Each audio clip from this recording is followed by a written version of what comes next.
JD, it's been so long. Maybe this is all a mistake, trying to make a comeback.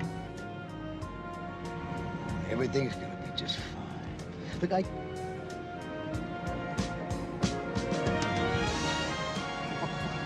what did I tell you? Look at this. Oh, darling. They did that for me?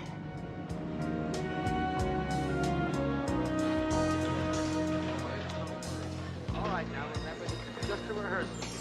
Take it easy. Try the number.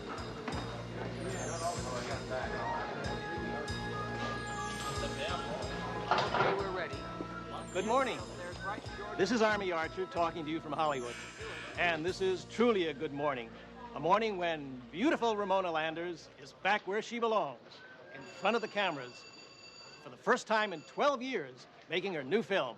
Well, we'll be talking to Ramona, and we'll also be talking to her co-star, handsome leading man Todd Gallagher, as well as to the film's financial backer, Mr. Miles Gantry, a most interesting man, a Rodeo Drive jeweler who decided to make his movie business debut by backing this lavish production. And, of course, to brilliant young producer-director, Mr. Bill Claudius, who's at the helm of this multi-million-dollar spectacular. Crying out loud, she's been in makeup for 3 hours. How long are we supposed to wait? Until the lady appears, not a moment longer. I don't understand you. Ramona Landers is a relic, a haunting ghost from the past. Casting the two of us as star-crossed lovers is bloody ludicrous. It's not too late, Todd. I'll be more than happy to close down production today and recast if you want out of your contract. We can announce it when the press conference starts, if you like.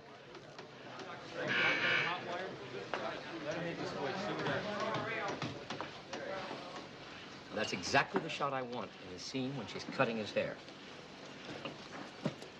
I never thought she was going to really come out of retirement.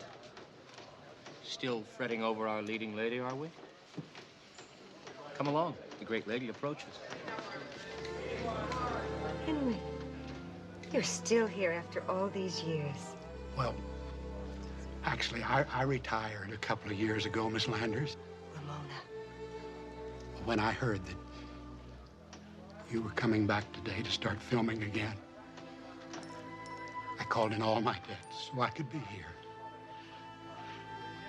That's the sweetest thing I ever heard. They don't make stars like you anymore. Not real movie stars.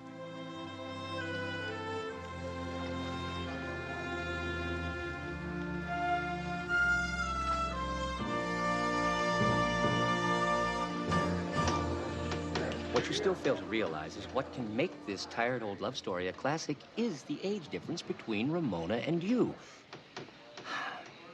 It'll be like Bo Derek playing Rick in Casablanca. E.T. as a musical. That's what makes it exciting. Different. Ramona. Oh, Bill, how nice. I can't tell you how wonderful it is to see you. You look lovely. Thank you. I haven't received the changes we discussed. Yeah, you'll get them tomorrow night at the latest. Good? Good. Ramona. Oh, Miles. Welcome back, Ramona. Thank you, Army. We're all interested to know why you chose Delilah for your film return. Hey, who you kidding, Army? Well, if it isn't Todd Gallagher, Ramona's leading man. What really interests America is what body beautiful health nut Ramona Landers really has in her orange juice. What? Oh, just as we thought, folks. Almost straight 100 proof vodka. So that's what keeps the old girl so well preserved. Keep tape rolling.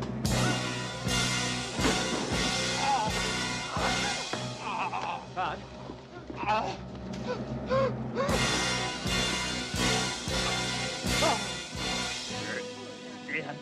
It's just Dane.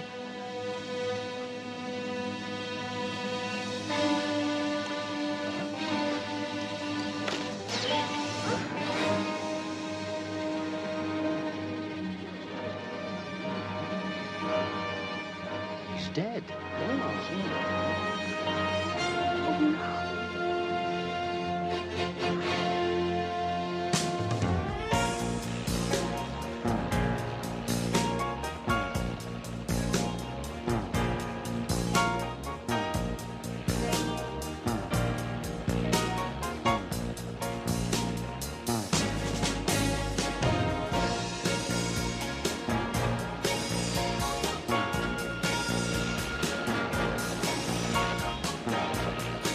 There's an old saying that if you want to deal with someone effectively, the first thing you ought to find out is what his passions are.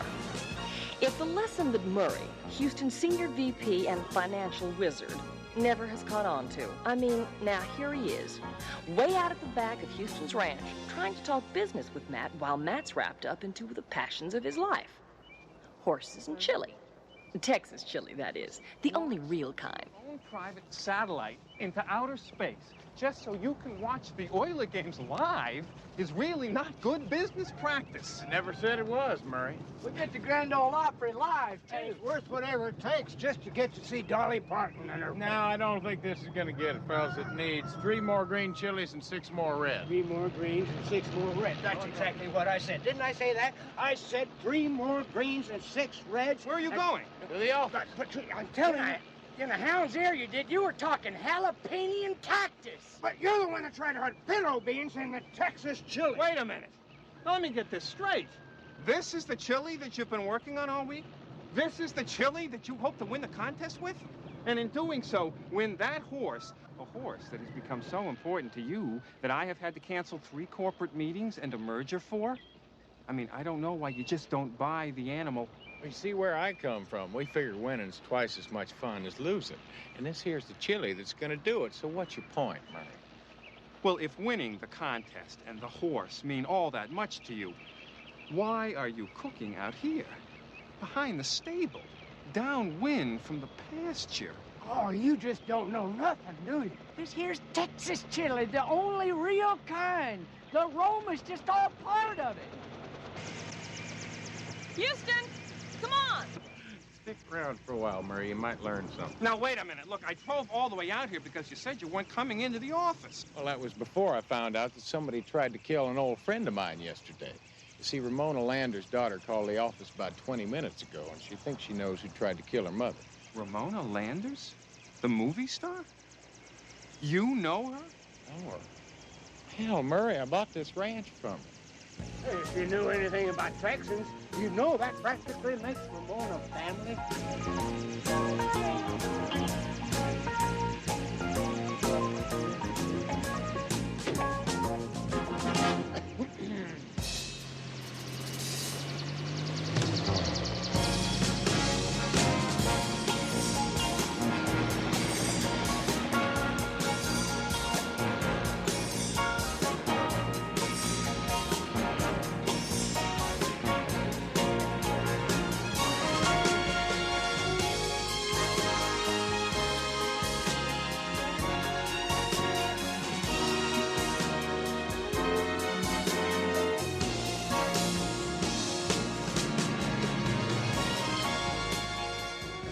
By now you should know that another one of Houston's passions, the only one that could pull him away from something as important as chili and horses, is helping friends.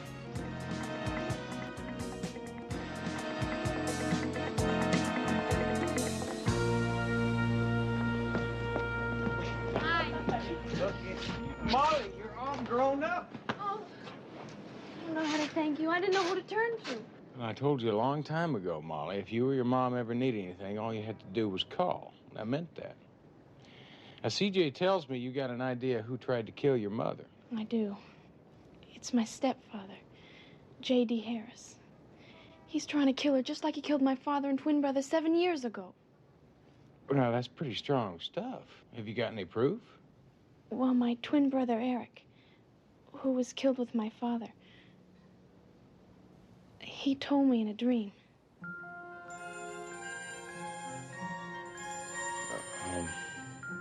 Would you like to go inside and sit down for a minute?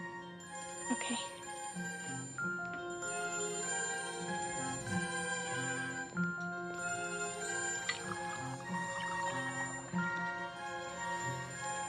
First, what you have to know is about my mom and dad. When I try to tell people how much they loved each other, they just kind of smile. I mean, my mom being a famous movie star and my father being an important director. Well, people think they know all about those Hollywood marriages. Now, listen, you don't have to explain anything about your mother's relationship with your dad. Everyone knows how devoted they were to each other. Then how could she remarry just 2 months after he was killed in a plane crash? And especially to J.D. Harris. He was only a stuntman. And ever since they've been remarried, he's kept her away from making movies and all of her friends. What about the movie she's starting now? Well, that's just it. He couldn't talk her out of this one. And that's why he has to kill her. Because once she's back with her real friends, she'll see he's just been using her. She'll throw him out without a penny. Doesn't your stepfather own a chain of self-defense schools? Right, and every one of those schools my mother paid for. It's just like those books he had published. Nothing he does ever makes money. My mom's made him her beneficiary. That's why he has to kill her. It's because he wants her money. That's what Eric says. Your dead brother. In the dream. Yes.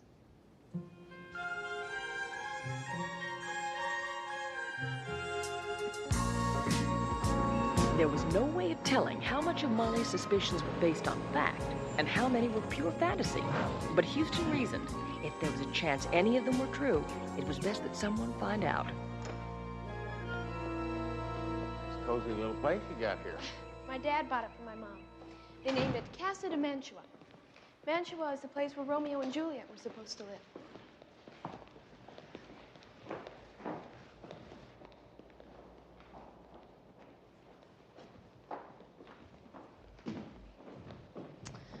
If you'd wait down there, my mother should be upstairs. I'll go see if I can find her. This can save more lives and prevent more rapes than having to fight. Oh, that's him, by the way. Fighting, impress on them My the value of stepfather. fast reflexes. Tell him to keep a lock on Those their ladies are side. his self-defense club managers. Sometimes you can He tell gives them when someone special is instruction using twice a what they week. know. Hold it. Cammy. Look, why don't you give me a shout when your mother comes down, all right? Very impressive. It's impressive, all right. I just hope it's friendly. All right, ladies, now you pair off and try. Hello there. I'll bet you're J.D. Harris, aren't you? I'm Matt Houston. I tell you, I've read a couple of your self-defense books. You're not welcome here, Mr. Houston. Yeah, well, maybe not by you, but your stepdaughter, Molly, seems to think her mother would kind of like to talk to me. Well, that was a mistake. Now watch my arm. You see, the police are investigating the attempt on my wife's life, and both Ramona and I feel that's quite sufficient. Well, then you wouldn't mind if I just stuck around and heard that from Ramona herself, huh? My wife isn't feeling well. She's spending the day in her room, and I want you off the property as soon as possible. Like now. Houston, the maid says Miss Landers is coming downstairs now. Well, it's been nice talking to you, Mr. Harris. Shit, I want you to leave. I told you I read your book.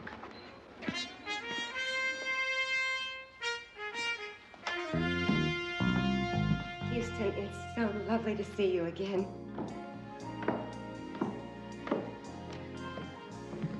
Ramona, you're looking super. Ah, thank you. I'm just sorry it has to be under this tragic circumstances. My Molly, she's such an impetuous girl. She means very well, but I'm afraid that she's just wasted your time in asking you to come here. Just seeing you, Ramona, makes it not a waste of time. Is Molly going to join us? No, she had to go on an errand. Excuse me, I don't think I know you. Oh, I'm sorry. This is C.J. Parsons. She's my top lawyer and sort of all-around right-hand man. Woman. Girl. Girl. Must be a wonderful person to have Houston put such trust in you. As I was saying, my husband and I have complete confidence in the police investigations.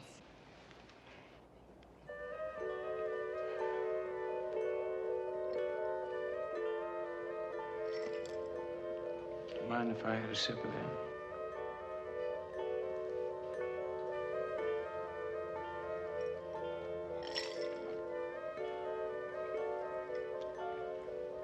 stiff drink for this early in the day, isn't it? He makes me. I'm so afraid. Ramona? Oh, darling. There you are. Houston and I were just talking over old times. Very tired, darling. We were just talking.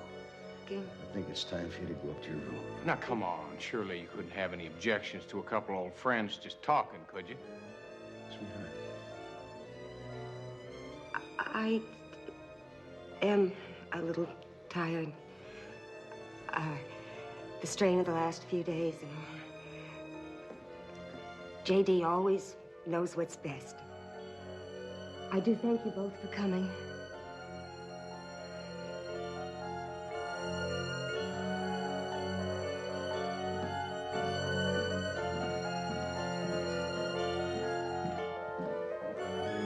Well, I'd like to say it's been a real pleasure, Mr. Harris, but the only problem is, I've never been much good at lying.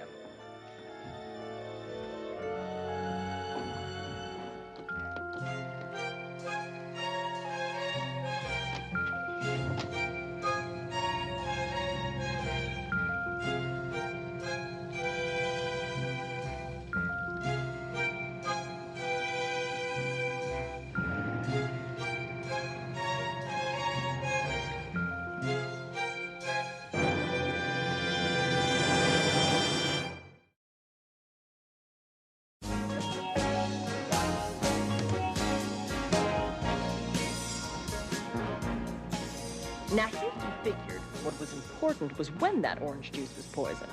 If it was before it was put on the table, then there could be a lot of suspects, like any nut who might have worked at the studio. That's only a couple of thousand.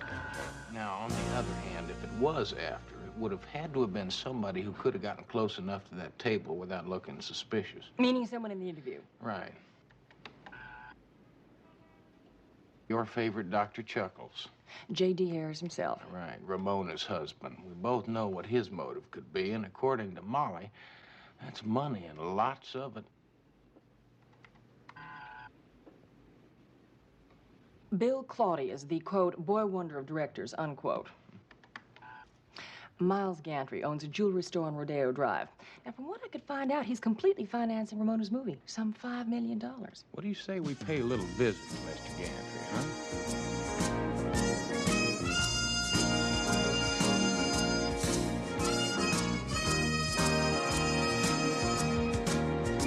Rodeo Drive is right in the heart of Beverly Hills.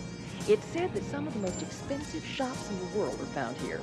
And when you're talking about a jewelry store like the one Miles Gantry runs, well, you're not talking about a store that you can just walk into and browse around. You have to make an appointment. Beautiful Megan wearing diamonds that once had a war fought over them. Our theme for this month's specials is historic jewels in new and exciting settings. The whole ensemble was once $2.1 million. Now marked down to the incredible $1.3 million. Good afternoon. I'm Miles Gantry. May I be of some service? Matt Houston, this is C.J. Parsons. Ah, yes, you called about that dreadful incident yesterday. I don't know what I can tell you. It's terrible what happened to Todd Gallagher. You know, he was the type of young man that everyone liked. He was perfect for that role. Are the police making any progress in finding out who's trying to kill Ramona? Well, Mr. Gantry, the police are working on lots of ideas, but I'm of the mind that the killer was someone close to Ramona. Probably at the news conference yesterday. Oh, but that's impossible. There was just Bill, J.D., and myself. You certainly don't think that I love Ramona. And frankly, I resent your implication that I might want to do her harm.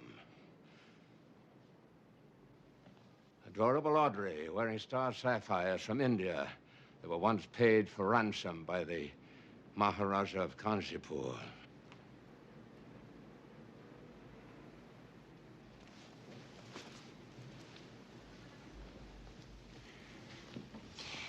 Did you get the distinct feeling that Gantry is trying just a little too hard to sell us on how much he loves Ramona? Yeah, a lot too hard. Just wish I could figure out a way to find out exactly what that man's really thinking. CJ. Hello. Hello. Tell me, how are the green ducks? Never better. Green duck. Just an inside joke. I met Rick at a party a couple of weeks ago. What party? The one you weren't invited to, Houston. The one where I met Rick. Well, what's he doing here? He works here, Houston. He's the assistant manager. Now, listen, if you really want to find out what Miles Gander is thinking, why don't I find out what Rick is doing for dinner tonight? Yeah. Why don't you tell me about the green ducks? Houston, haven't you ever seen a green duck? No. Then I guess you'll never understand.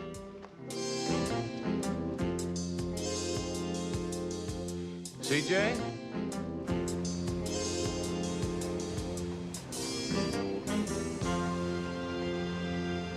Listen, would you mind a whole hell of a lot if we just got back to the original question? Now, do you know anybody who'd want to poison Ramona? Like I told the police lieutenant, I haven't the faintest. I'm sorry. I really have to run. Wait, police lieutenant? Yeah, Italian fellow. Sort of a cross between Sly Stallone and Bobby De Niro. Name of, Novelli. That's it. The last time I saw him, he was headed for the Western Street.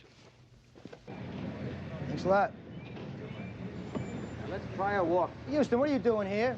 Well, I'll tell you something, Vince. Apparently the same thing you're doing. Trying to find out who tried to kill Ramona Landers. She's a close friend of mine.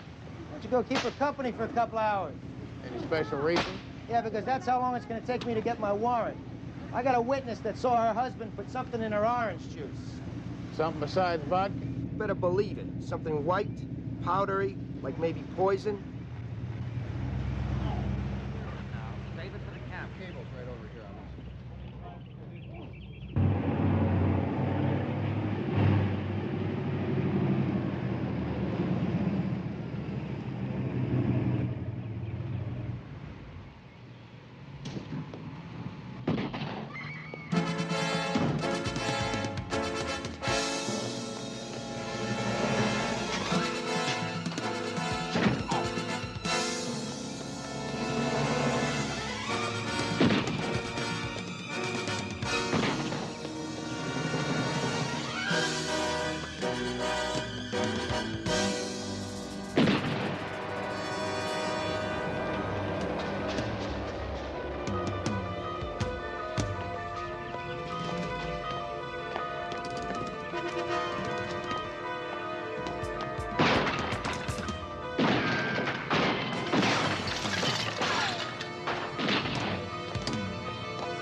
Ramona!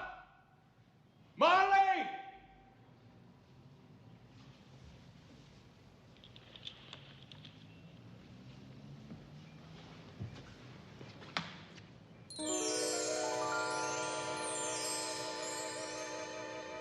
Stop! Stop where you are!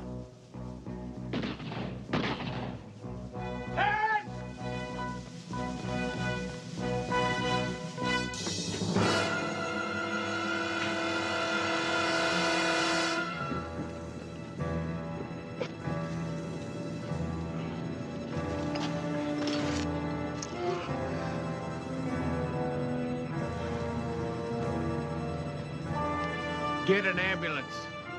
It's your husband. Get an ambulance.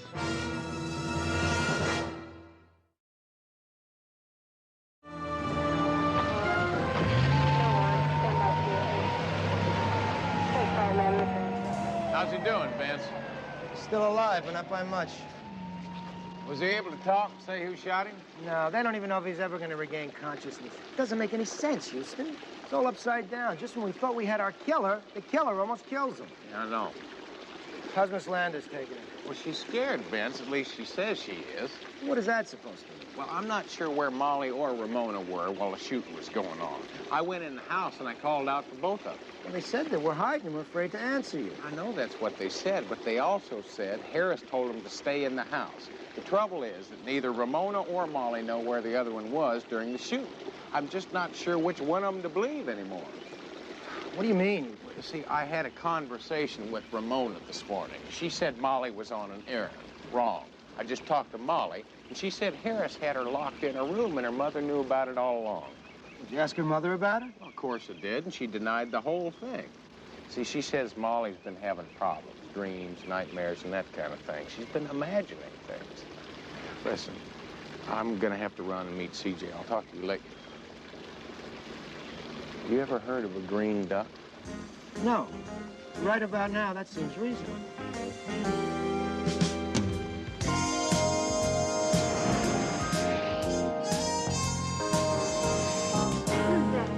Taste buds of a lizard in heat. Not lime juice, nor tequila. Marty, you haven't been right since you bet on Jerry Cooney. I don't believe what I'm seeing. What do you two think you're doing? We're making the world's largest margarita. Margarita? In there? Oh, no. This is Houston's private jacuzzi. If he ever finds out what you're doing, he'll kill you. Oh, no. He'll kill all of us. Houston, you have to understand, I knew nothing about this. I just arrived, and I am as shocked. Shocked, I say, as you are. What are you fellas doing here? Well, we delivered the chili to the plane going to San Antonio. We just always stop by for a little nip. Needs more tequila. You're all crazy. You know that. You're crazy. No, he isn't, Murray. He does need more tequila. Come with me. CJ, what is it? I'm going to Mama Novelli's.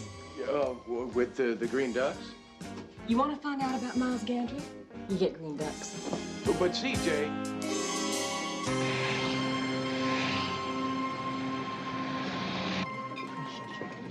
By the way, you're doing wonderful job at those jewels. Are you enjoying yourself?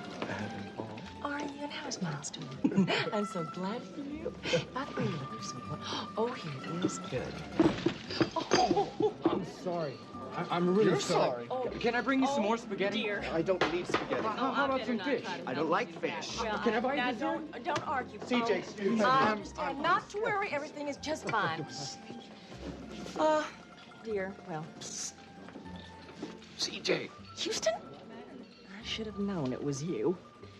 What'd you find out? Well, first of all, Miles Gantry lied to us. He hates Todd Gallagher as an actor as well as a human being. Why'd you put him in his movie? Because Bill Claudius wanted to be in it. In fact, he insisted upon it. Now, I want you to fasten your seatbelt when I tell you this last piece of information. Have anything to do with green ducks? Houston, forget the green ducks. Now, according to my dinner partner, Gantry expects the movie to be a total disaster. Thinks Ramona is over the hill and thinks you might as well just strike a match and burn up the whole $5 million. Why would a man sink $5 million into a movie when he knows it's going to be a bomb? Listen, I gotta make a phone call.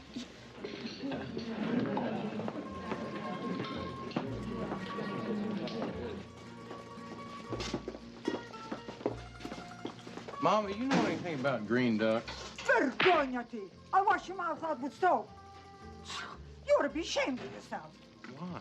What do you want to know about green ducks? Well, it's because of CJ. Oh, Miss CJ's a good girl. She should know from green ducks. And don't you tell her, eh? CJ was...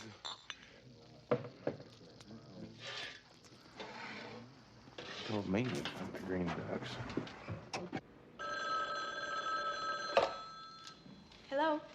Molly, listen, I gotta ask you a question. You know that diamond necklace your mother was wearing this afternoon?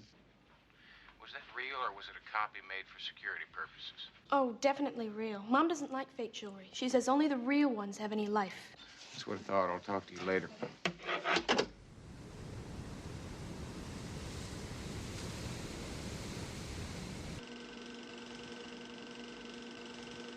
How could you do it to me? Do what? There's no need for a charade. I know all about the jewels. I know you've taken them from me. We are alone in the house. I arranged it that way to make it easier for you. I don't know what you're talking about. Oh, come on, Miles. Who else could have done it? You have my jewels every year for cleaning. And you certainly have the expertise to make replicas. It's okay, it's just us, you can tell me. What are you saying? As an old friend, I wanted to make it easier for you to do what you've been trying to do for the past few days. Kill me. Oh, Ramona, Can't you please. see it doesn't matter? I have nothing to live for. A husband who doesn't love me anymore, my youth gone, my wealth gone. I'm sure you had good reason for stealing from me. Oh, Ramona, for God's sake, stop it. I never tried to kill you. Yes, I took your jewelry, but murder. Well, I don't guess we can make the murder rap stick, but we can settle for grand theft. Where I come from, $20 million worth of jewelry is very grand. Yes, I took Ramona's jewels and replaced them with imitations over the past few years. But I also have receipts to show that I paid for every one of them. That's a lie. I'd never sell my jewels. No, you wouldn't. But your husband would.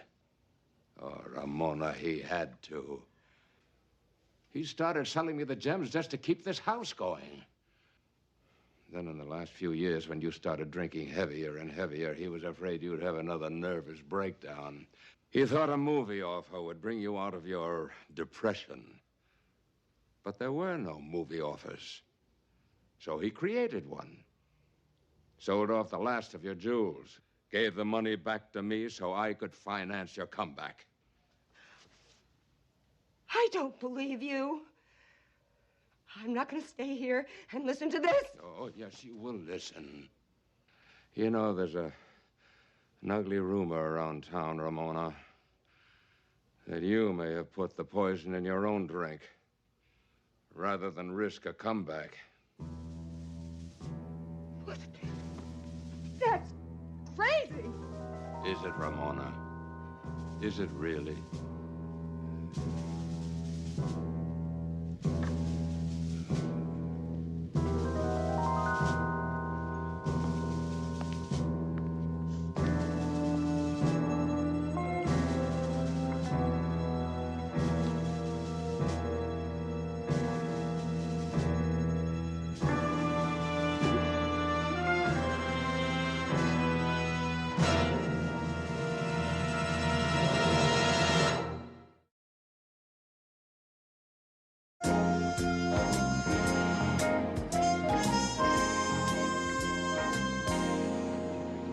Houston, it is 6 a.m. You have been soaking all night, and we're not getting any closer. I know it, CJ. That's because this is Hollywood. You see, nothing's real in Hollywood. It's all fake. Diamonds were fake. Gantry was fake. This whole town is based on illusions. It's not what you see, but what you think you see. Just illusions. Wait a minute. Illusion. CJ. Maybe that's what this whole thing is about. CJ, let me ask you a question. Who's dead? I am. Houston, if my brain is ever going to work again. No, CJ, I'll tell you who's dead, and that's Todd Gallagher. You put up that interview tape we were looking at before. If I'm not mistaken, he said something just before he died.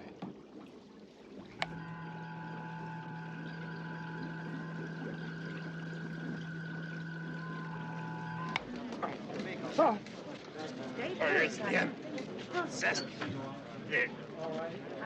Incestuous murderous damn dame. Must be talking about Ramona. No, he didn't say dame as in woman. He said dame as in Denmark. Oh, that sure clears it up. CJ just might have it that. If Todd Gallagher was the intended victim, CJ, I want you to get all the history you can on Todd Gallagher. He may have just told us who his killer was.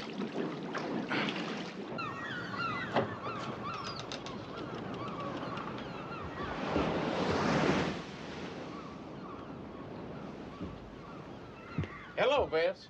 Houston, what are you doing here? Probably the same thing you're doing, just trying to follow up a lead. Go home. Clip coupons. It's a waste of time. Just another burglary. Headquarters tried to tie Gallagher's name with Ramona Landers. No connection. You know as well as I do, when a prominent person dies, a lot of second-story guys come out of the woodwork. Usually, while the funeral's going on. Oh, did they get anything of value? Who knows? The only person here is the maid. She doesn't speak English. See you later. All right.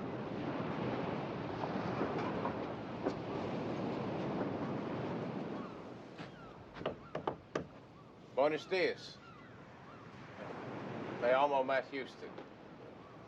Se habla usted inglés? Se habla usted anything?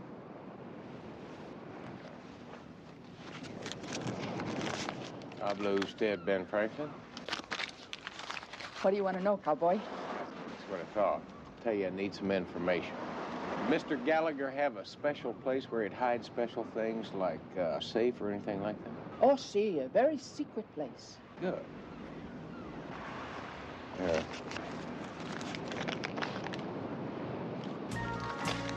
Sígame. Aquí. Underneath the arches. Super.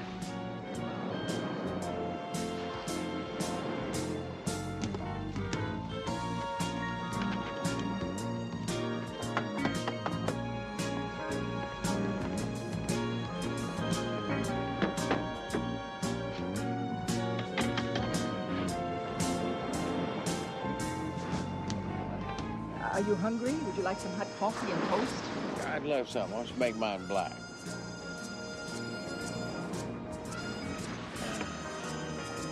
Know something? You're turning out to be a very expensive date, senor.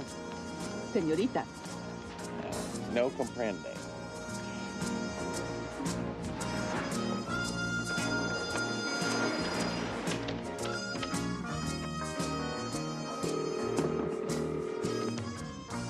CJ, what'd you get?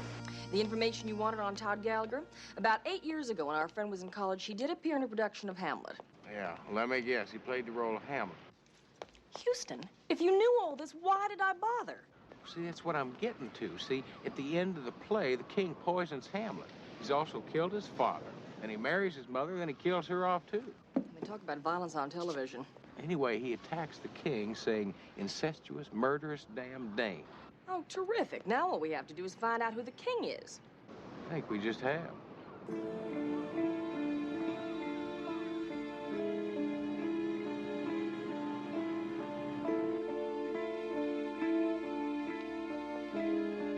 Why don't you come on out of there? Houston, nice to see you again.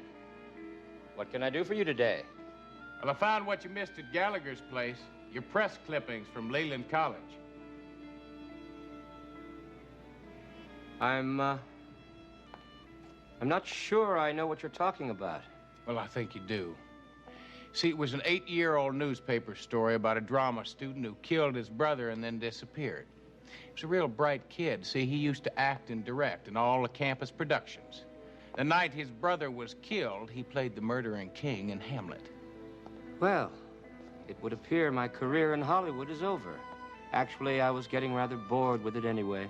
Why don't you tell me what kind of a man can kill his brother and then assume the name of Claudius, the murdering king in Hamlet? A clever one, yes? Then you made your way out here, made a real success for yourself. Then Todd Gallagher showed up. He recognized you from college. He blackmailed you into using him in all your movies. It really wouldn't have been so bad had he been a better actor. Then you found a way to get rid of him, didn't you? You knew how upset he was about playing opposite Ramona. You told him the only way to get rid of her was to humiliate her publicly. You put the poison in Ramona's glass, but only when you were sure Todd Gallagher was going to drink from it.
You stupid jerk! Can't you see you're on a take?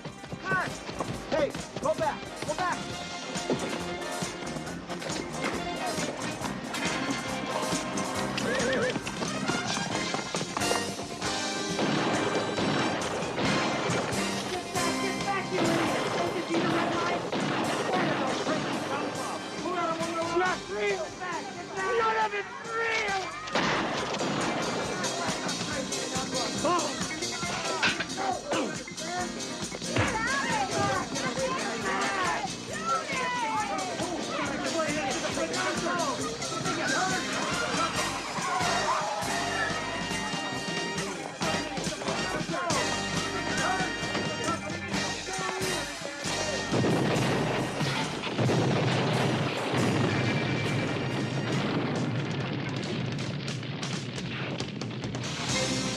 Could have been killed.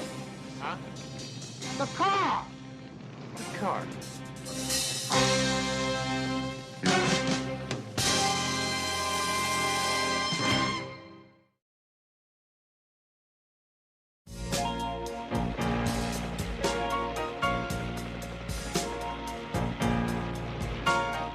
About a week after Houston almost exploded himself in the movie history, J.D. Harris was released from the hospital.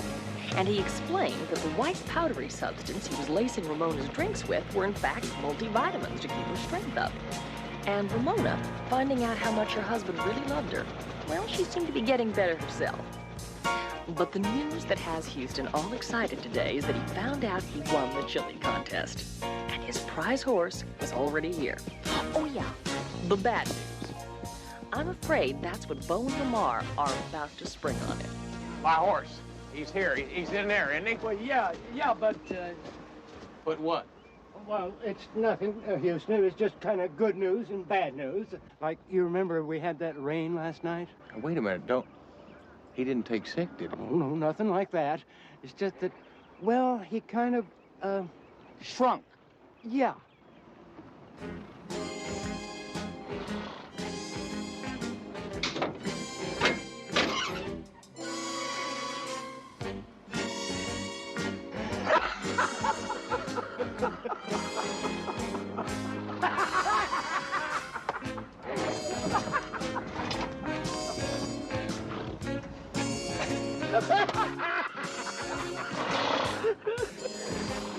You. Yeah.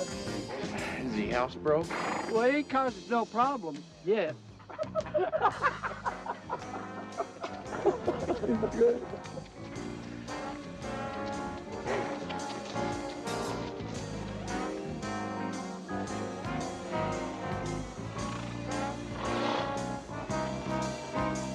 Oh. Look at you.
I don't think we ought to be here.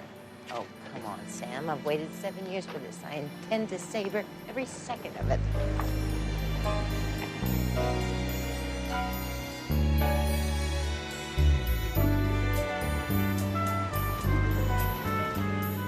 Drive around to the side, Peters.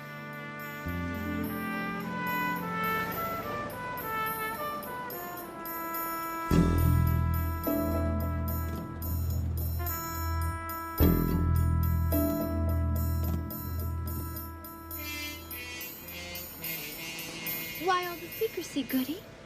Listen carefully to it. It all has to do with the element of surprise. If Pierre Sedan had the slightest inclination that J. Hamilton Goodfellow... World-famous gourmet and critic par excellence. were about to critique his highly overpriced eatery.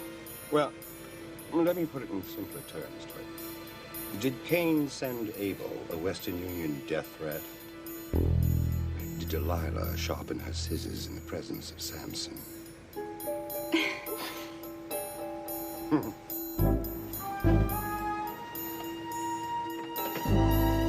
Never mind, Peters. Come quietly.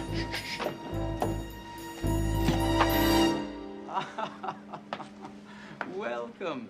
How nice of you to grace my restaurant. Oh, stop smiling like a dyspeptic cobra, you handsome frog. You ruined my surprise attack.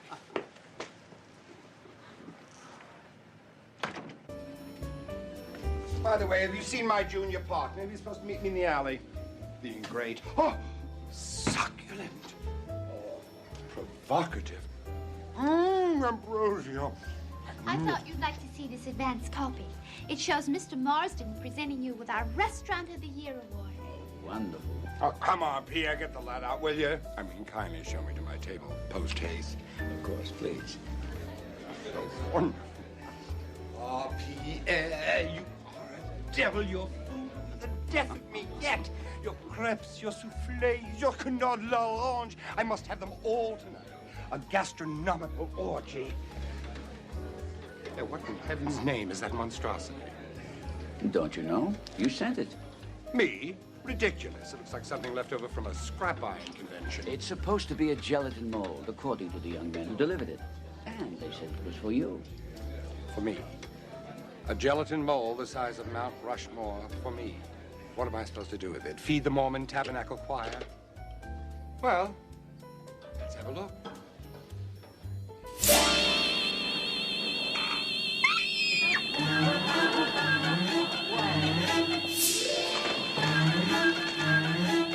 It's Mr. Marsden.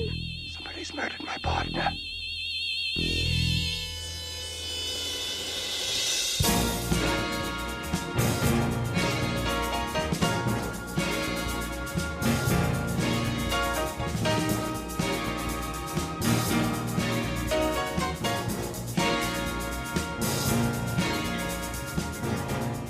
Now, this phone is supposed to be for emergencies only. Now, listen, I have complete trust in you. Now, if you have to make these executive decisions, I mean, why don't you go ahead? I trust your judgment. Now, if you think Houston Industries really needs to switch over from manual pencil sharpeners to electric ones, then why don't you go ahead and do it? Now, how'd you get this phone number? I don't even have it myself yet. Murray, I told you 1,000 times there's no business out here at the ranch. Goodbye. Now, I'm real sorry, Kelly. What was it you were saying? Don't. Repeat, don't lock down the throttle. No, I won't. No, I'll nip the throttle. Okay, Houston. How about a little bet? Maybe just a little 10 spot? Well, of course, unless you don't want to race a girl. Lamar, that's a pretty chauvinistic remark. Houston, why put your money where your chauvinistic is? Unless you're afraid. You're on to the house. $10. Then let's go. All right. On your mark. Get set. Hey, you can't! Houston, you come back here and start right! Houston, you lost the throttle.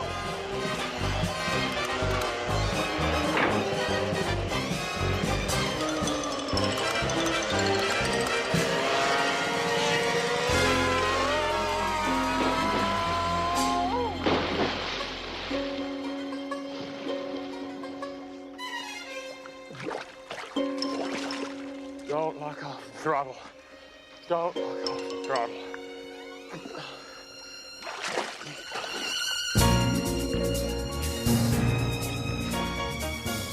If there was anything Houston hated more than getting his boots wet, it was the news that his friend Prince Polanski, the famous restaurateur, had been arrested for the gelatin mold murder of Roger Marsden. So, after he changed his boots and his attitude, we headed for the Prince's restaurant to find out why Novelli had arrested him. Well, I'll collect the information on those people closest to the victim, like you asked. But the case against the Prince is... Hello, Vince. How's it going this morning? Sorry, Houston. I heard you and the Prince were friends. I think we just found the murder weapon inside. Brian, what might that be? A very large gelatin mold. Still had traces of orange gelatin in it. Well, Vince, there must be hundreds of those around town. Made in Russia, 1937. Oh. Russia, 1937. How'd you figure that out? Modern scientific technique. Turned the mold upside down, rubber was on the bottom.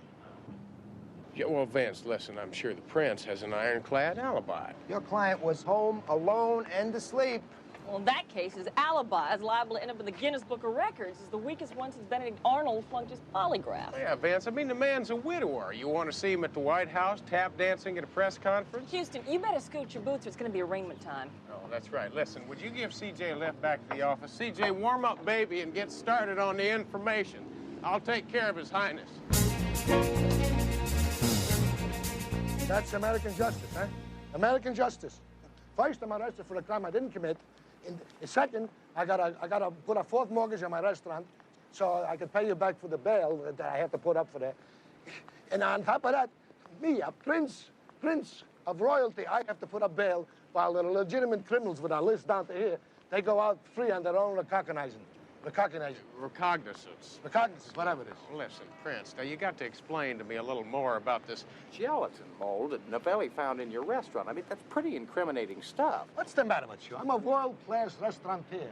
I, Prince Sergei Peter Ilyich Polanski. I am not running a cafeteria. I never used such a mold, and I would never use orange gelatin. Yeah, well, listen, somebody used it, Prince. Didn't they stuck it in your kitchen? Now, have you got any idea who'd want to frame you? Of course. The murderers. Wait a minute. Do you know why the judge made that bail so high? He was afraid I was going to run back to Russia. Come on, Prince. You know who you're talking to here. This is little Matlock, you know? I mean, the kid you used to let lick the cake bowls when you were making the cake. The kid you used to tell stories to, you know? The kid you taught the importance of being free. You know, I owe all that to your father. You know, when I came to this country, I was nothing but a Russian peasant with a dream of a Statue of Liberty and a word called freedom. But your father, he sponsored me for my American citizenship. I'll never forget that, never. Yeah, well, he did say of all his investments, you were his biggest dividend. It's a fancy way of saying I was the family cook, huh? Yeah.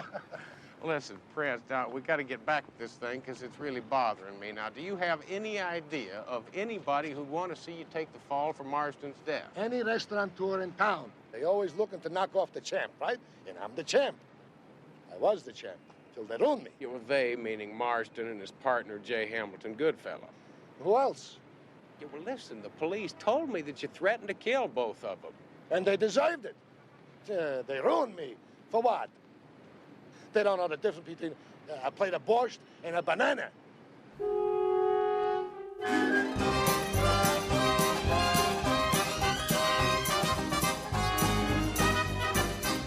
Now, the question is, who besides the Prince would want to see Marsden dead? Now, who we got? Well, the names and numbers of the first-string players, the people closest to Marsden, starting with his partner. Goodfellow, J. Hamilton. The J doesn't stand for anything. He gave it to himself as a present in order to be different. He was born in New York, the Bronx, 1930. Then he moved to Hollywood, where he majored in affectation. He could have minored in murder also. You see, partners have a way of falling out. You bet. Now, that's Terry Anton, Goodfellow's constant companion, and maybe a little more. Nice hors d'oeuvre. Pierre Sardin, former French decathlon champ, soccer star extraordinaire, Marsden's best friend, and the owner of the restaurant where the body turned up. Listen, any idea on who made the delivery yet? Well, nothing that's really going to help us. It's a regular delivery service. Apparently, they got a call late in the afternoon to deliver from the Prince's to Chez Pierre. Well, who made the call? Well, this is the part you're not gonna like. Apparently, it was a man with an accent who called himself the Prince. Oh, swell. Who's next? Kate Riley. She's the producer-director of Marsden and Goodfellows television show. Most importantly, she's Marsden's ex-wife. Ex-wife as in bitter divorce? As in cat and dog fight. From what I could find out, this divorce gives a new meaning to the word nasty. Well, that's a good reason for murder. Now, this is Kate's brother, Sam, who is very loyal, very protective, and according to his past record, very dangerous. Well, you got a lot of candidates. Where do you want to start? Well, I think we ought to start with Mr. Goodfellow, J. Hamilton. Listen, CJ, keep digging and see what you can come up with on Marsden's will. I'd like to know exactly how that man decided to slice up the pie, you know what I mean? With any luck, a la mode.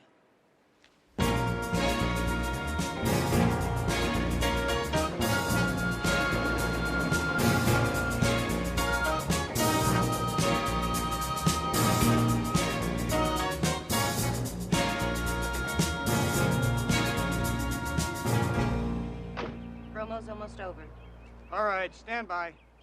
5, 4, 3, 2, 1. Ladies and gentlemen, I hadn't planned to say what I'm about to say. This is strictly impromptu. In closing, during this first show without my dear friend and partner, Roger Marsden, leaves me feeling like a chocolate without the mousse, crepe without Suzette, Vichy without the Soise. It's lonely here without Roger. We shall do our best to carry on in the high standards you set for all of us. Until we meet in that great restaurant in the sky. Good night and bon appetit. Roger. And cut. That's a wrap. We're in the wrong location, boys. Don't you touch that, you cretin. Can't you see I'm famished? I'm going to finish every last tender morsel. Maybe you should come back later. Mr. Goodfellow hates to be disturbed while he's eating. It has to do with the, digestive juices or something.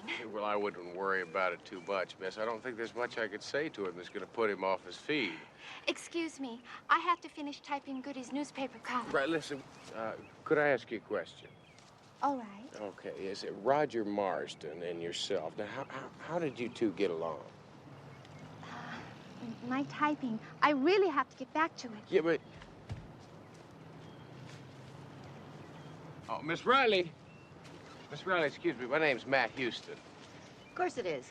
Bernie, get the lead out. We've got a flower show to cover. Listen, I wondered if I might ask you a couple questions about your late husband and how he died. Not soon enough, that's how. Should have happened years ago. Excuse me, please. But I really did, Kate's busy. She hasn't time for you now. Listen, partner, maybe your owner ought to tell you about the new leash law. Now, why don't you take your hand off my shoulder?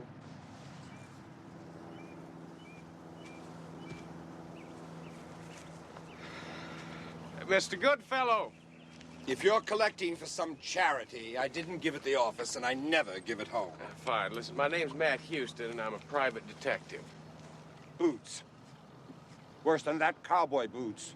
I hope you didn't tether your trusty steed on my front lawn. It's prize-winning dichondra, and when it needs fertilizer, my gardener gets it through legal channels. Listen, I'm representing Prince Polanski. My condolences. The man is guilty of sin. Well, I don't really believe that, and I was hoping I could get a little cooperation from you. Sorry, Sundance. Since my partner died, my workload has doubled, and I have no time to play Starsky and Hutch with you. Mr. Goodfellow, you really should have told me.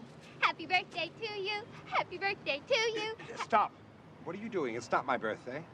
Oh, but the delivery man insisted that it was. Where are you going with my cake? Get out! Oh!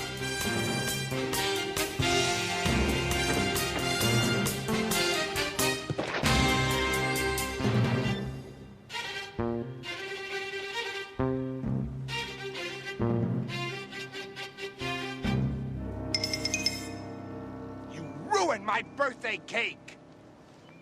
Well, I thought it was a bomb. I mean, you're the one that told me it wasn't your birthday. Well, it isn't, but I love birthday cake, especially the frosting. I wonder who sent it. Oh, this came with it. Oh, may I? Thank you. If you like Marsden gelatin, you're gonna love Goodfellow Under Glass. It's unsigned. Appears to be a death threat, Mr. Goodfellow. It's ridiculous. It's just a silly prank. Don't you think? Well, I suppose it could. Perhaps I will cooperate with you in exchange for protection. You got it. All the protection you need if you tell me everything you know.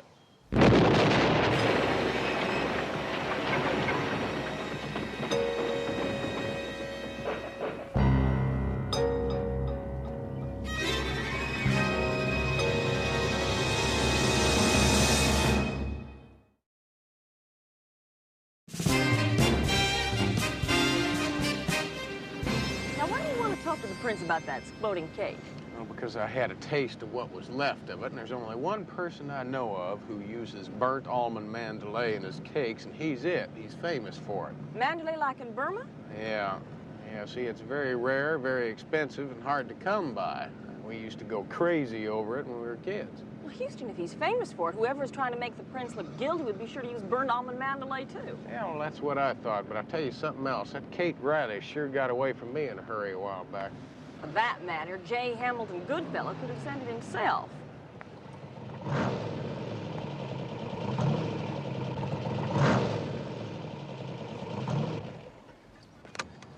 You're looking for the prince, forget it. Went into exile, he skipped. When? Probably right after he tried to transport J. Hamilton Goodfellow to the Never Never Land with that trick birthday cake. So you heard about that, huh? Yeah. My ears are still vibrating. Let's say that Goodfellow is not exactly crazy about being murdered. Any idea where he might have skipped to? Probably halfway to Moscow by now. If Interpol doesn't catch up with him, you're going to be out a lot of pocket money, Houston. No, Vince, it's not the money I'm concerned with. I know that man. Sorry, Houston. I think you backed the loser this time. Vince, you... Boy.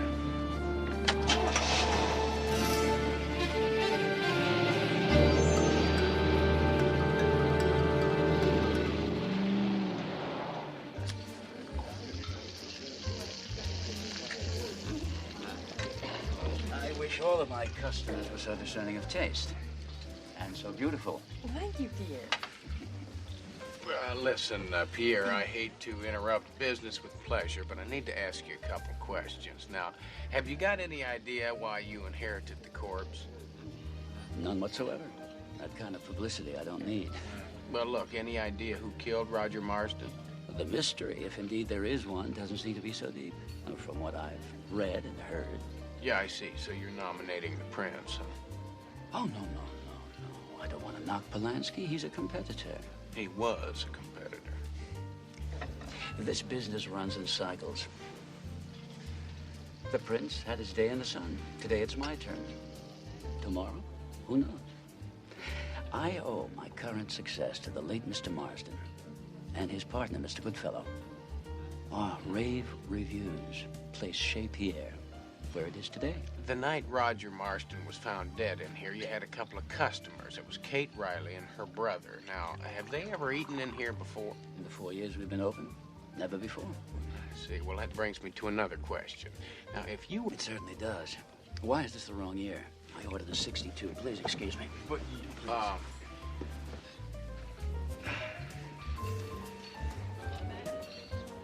Something's bothering you. It's not the wine, either. I'll bet it's the fact that Kate Riley and her brother come to this restaurant for the first time, and they find her ex-husband in a gelatin mold. Yeah, and Pierre was real anxious to tell us about it.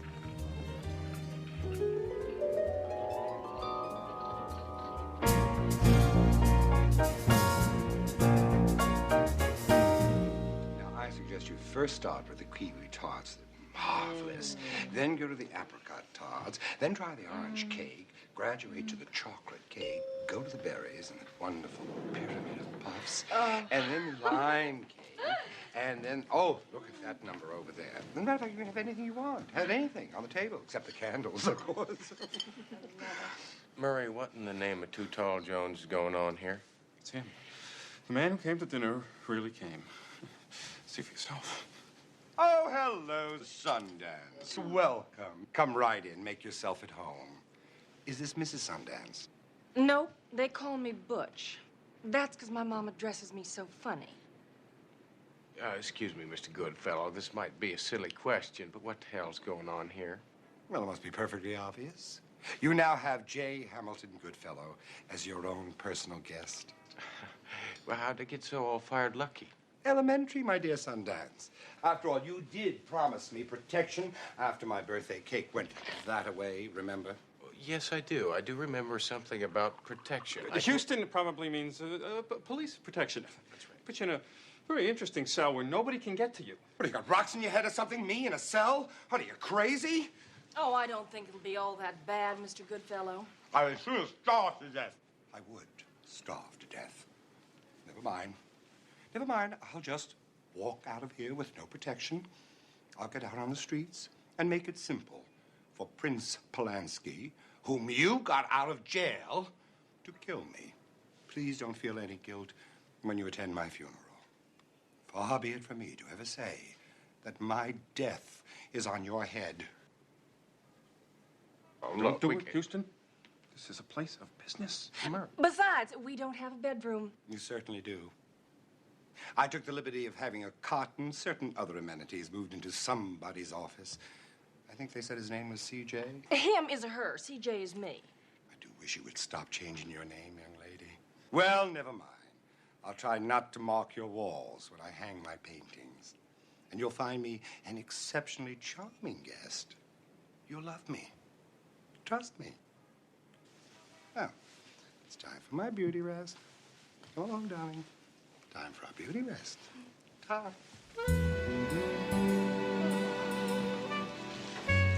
Grab the strawberry one.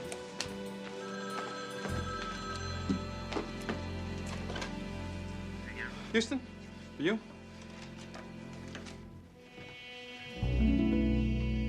Mrs. Houston, where are you? Will you stay put until I get there, all right? Where's the prince? He wants to see me alone.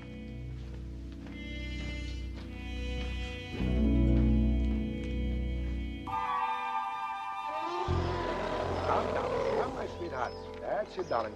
Come. Hey, come. I got popcorn for you. Oh, yes. I got all kinds of popcorn. Uh-huh. I put special butter on, and then I put on a little garlic salt, so it'll taste good. Okay. Now take all the popcorn you want. Now, be very careful. I got a lot of butter on there and garlic salt, so don't bleed on each other. All right? Go ahead. Have fun. Oh, Matlick, I'm glad you came. Well, I had to protect my investment, now didn't I? Oh, look, the bail money, I'll pay you back. No, not the bail money. My investment in an old friend, Prince. Why'd you skip out? Well, it's obvious, no? Huh? That Commissar Novelli, he's got an ironclad case against me, huh? Yeah, now it's very ironclad. I mean, with that stupid cake bet, not to mention the card. I just thought maybe I'd smoke him out, you know? Well, what was the cake supposed to do? Blow him out? Look, I didn't know what I was doing. Anyway, what's the difference? I mean, you were there, a great detective like you knew what to do right away. And besides, there was no danger, no? Danger? No danger? You didn't see that shed go up. Now, Novelli is going to consider this attempted murder. Oh, no. Look, not like I was just trying to help, that's all. That's fine, Prince. Now, would you do me a favor? Just tell me why you went after Goodfellow. I mean, do you really think he killed Marston? I don't know what I think. I'm confused. I'm scared. I'm scared, Matt.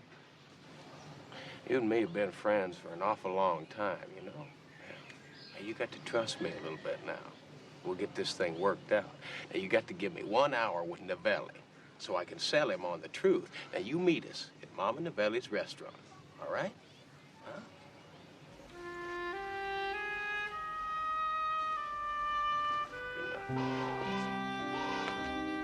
Good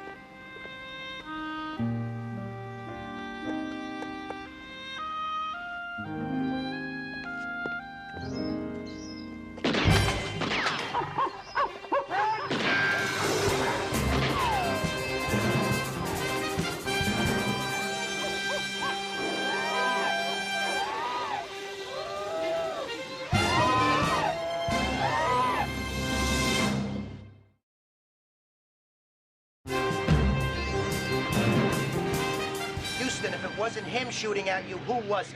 If Polanski walks in here, I've got to bust him. No, you don't have to bust him. You can help me set a trap. You see, then the real killer will step right into that trap. What if the prince walks into it? Oh, sta tranquillo, he won't. I give you my personal guarantee. I mean, you don't even know the prince. Sure I know him. Television, magazines, newspapers. He's a celebrity, and a macho celebrity. Vince, listen, whoever walks into the trap, he's all yours. Is that fair enough? I don't know. No, of course you don't know. See, that's the whole point. That's why we have to exhaust every possibility we've got. Yeah, well, there is some new evidence I got to ask him about. Go ahead and ask.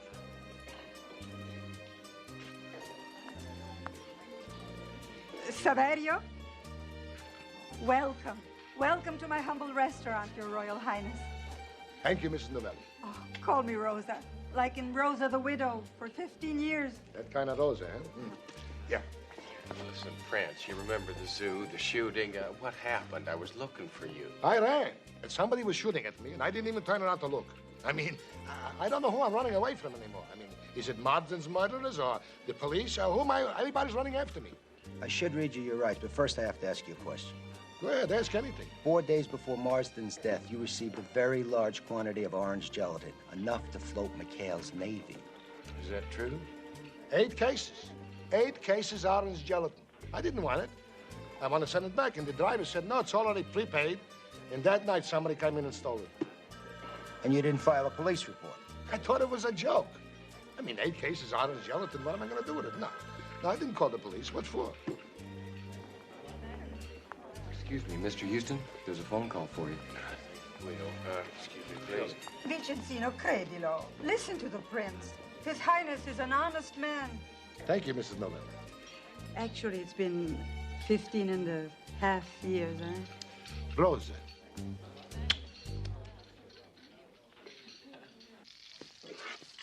Houston. Hello, CJ. Double indemnity? You got it. They may have been divorced, but Kate Riley stands to get $400,000 from Marston's insurance. And maybe it's about time I catch up to that busy lady, huh? Come on, ladies, keep up the pace. We've only got 3 miles to go. Keep your knees up. I hope he's honking for me. Go, let's burn off some calories. Miss Riley!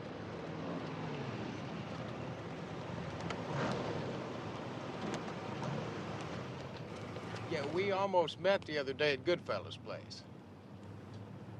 Oh, yeah. Roy Rogers. But no, it's Matt Houston. And I'll tell you, I'm still investigating the death of your ex-husband. You were at Chez Pierre the night that your ex-husband was found dead. How come you showed up there? When I got home, there was a message on my answering service. It was from Roger. He said if I met him at Chez Pierre that night, he would give me all my back alimony. Did you believe him? But I figured, what do I have to lose? Did you kill him, Kate? Roger Marsden committed suicide. That no-good scum made so many enemies. Somebody had to kill him. Did I kill him? No.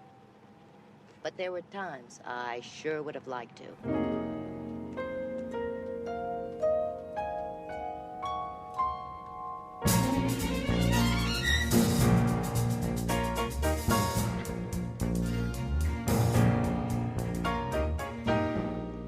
Bud Spellman, newsroom, please.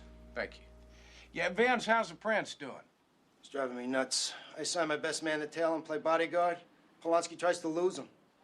Well, Vince, now the time for action is now. Now, you agreed to help me set this trap, and I'm going to be the bait, all right? Would it matter if I said no? Well, yeah, but you're not going to say no, are you, Vince? Yeah, Bud, yeah, this is Matt Houston. Listen, partner, I need a favor from you.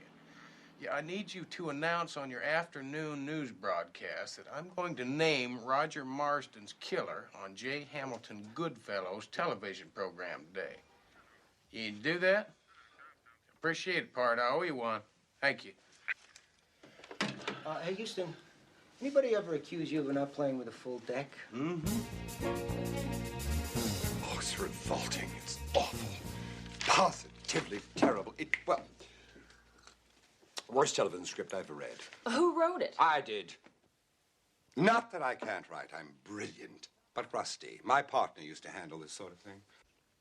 Maybe you'd be more comfortable in more familiar surroundings, like at home. Sorry, Butch. I'm camping out in your office until this sordid situation ends. What now, Mr. Pinchpenny? More unpaid bills from more caterers? How dare you charge all this to Mr. Houston? Very well. Henceforth, I shall charge them to you.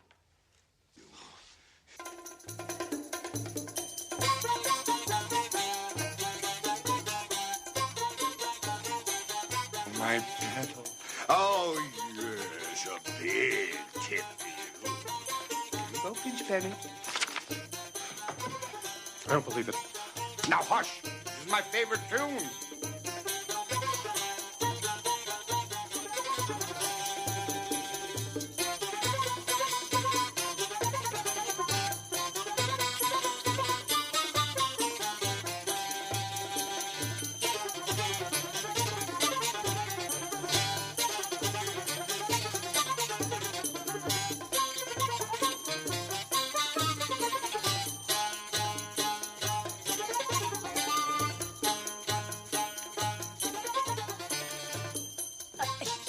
Houston, I thought you were going to get him out of my office. Yeah, I'm working on it, CJ. I just haven't found a crane that'll reach the penthouse.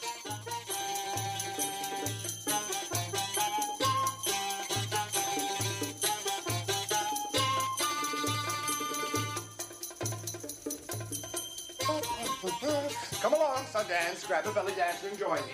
Listen, no, I really don't have time for that, but I tell you what, I would like to talk to you about your television show. Don't tell me you write scripts, too. If so, I'm in dire need of your services.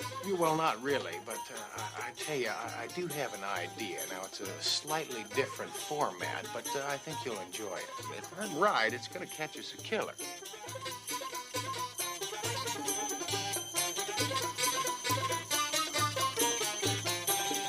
Okay, we'll open on a loose two-shot, then come in for a single on Goodfellow.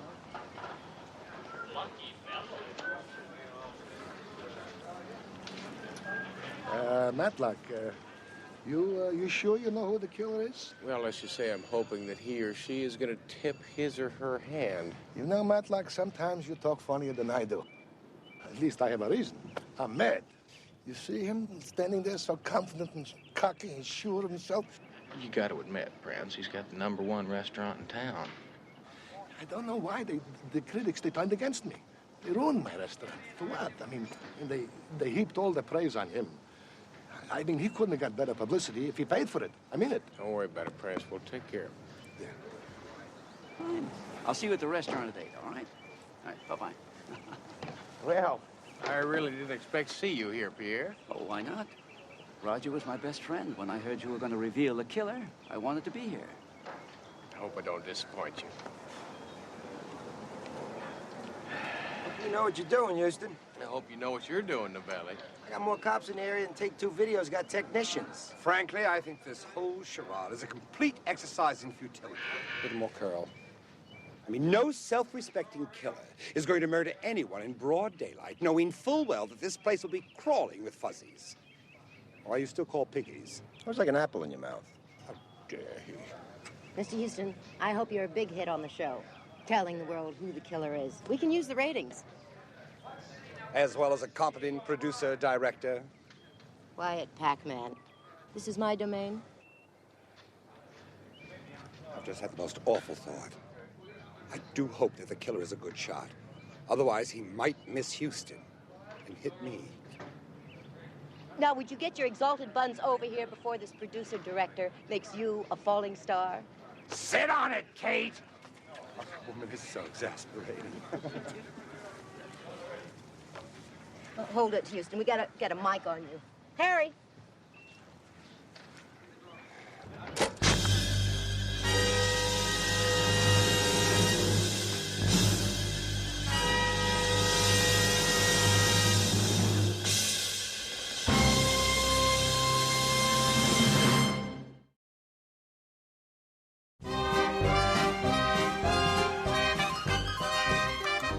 Houston's plan to be the bait worked all right.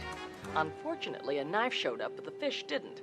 So it was back to the drawing board, only we didn't have one. As a matter of fact, we didn't even have our fearless leader.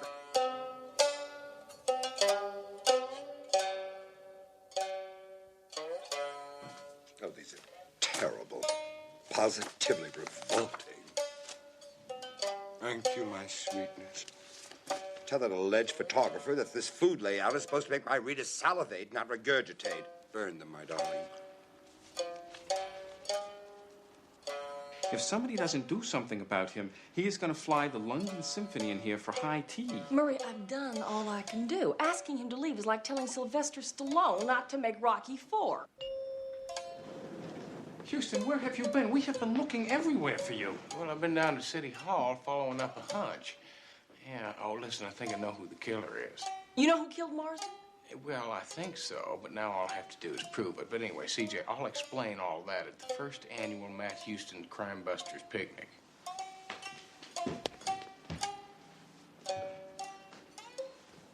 Well, Japanese, huh?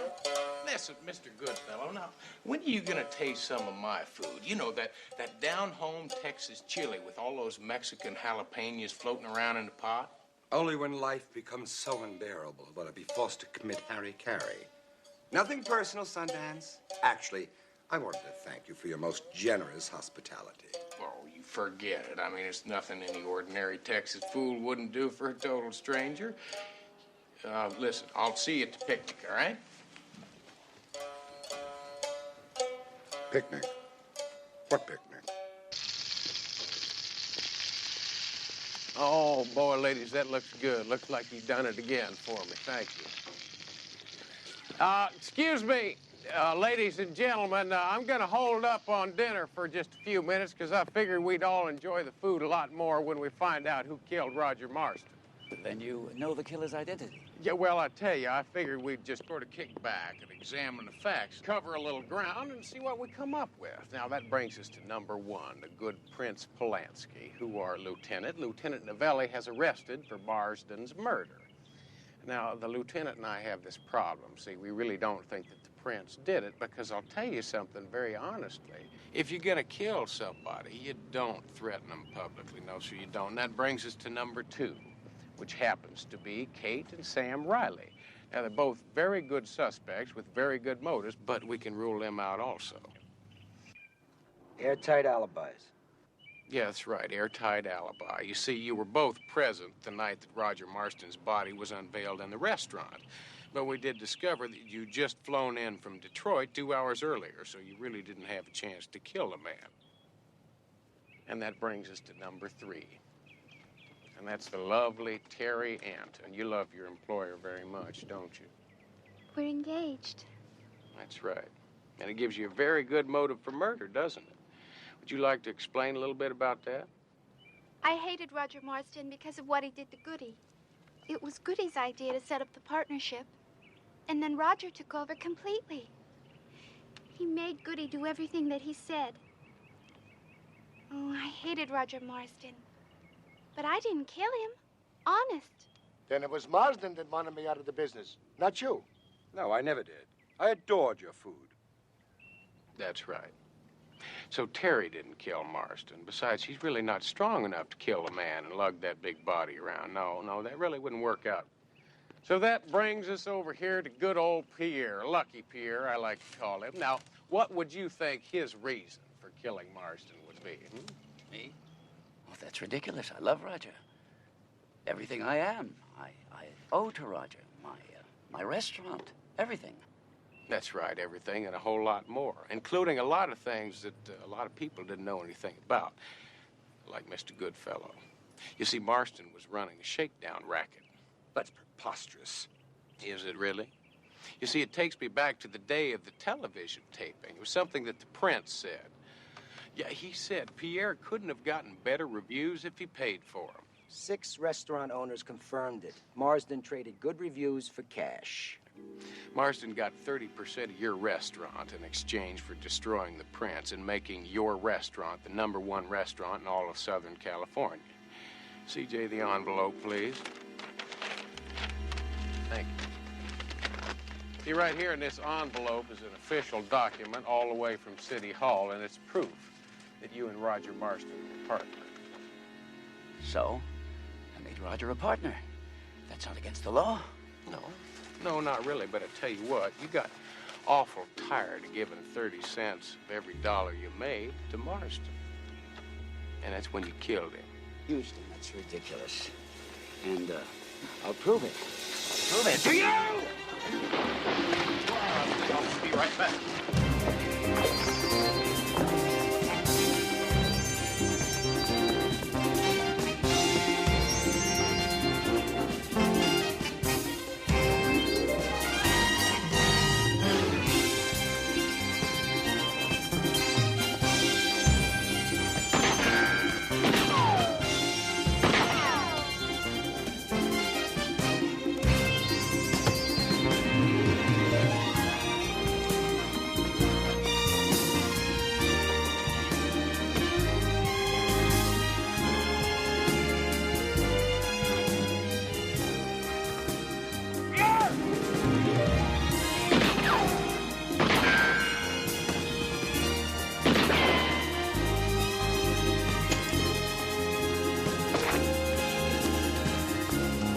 Do it, Bo. I'm warning you. If Houston should happen to catch Relax, you... Lamar. I done told you, Houston.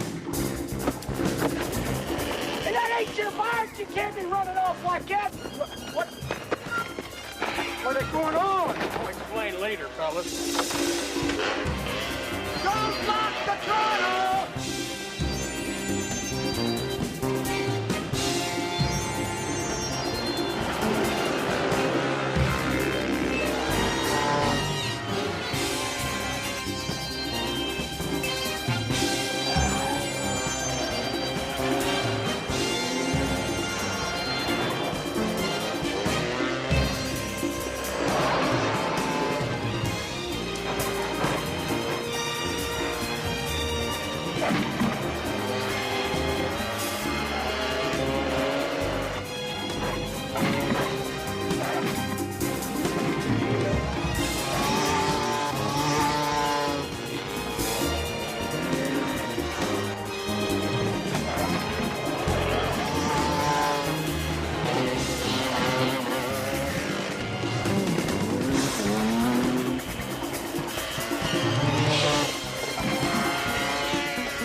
CJ, get this man a check.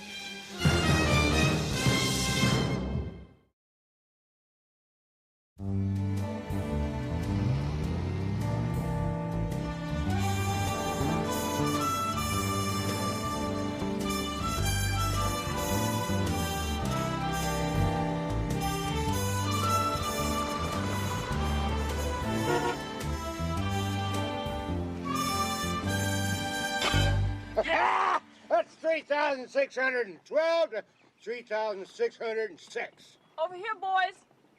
This tournament's still got 4 months to go. Well, I'll be. I thought a little refreshment might be nice on a hot, dusty day. Yeah, CJ, what is it? What is what? Well, now, I know you didn't drive all the way out here just to play Mrs. Santa Claus. Now, you got something on your mind. Why don't you tell me what it is? Well, as a matter of fact, Houston, now that you mention it, there is something digging at me.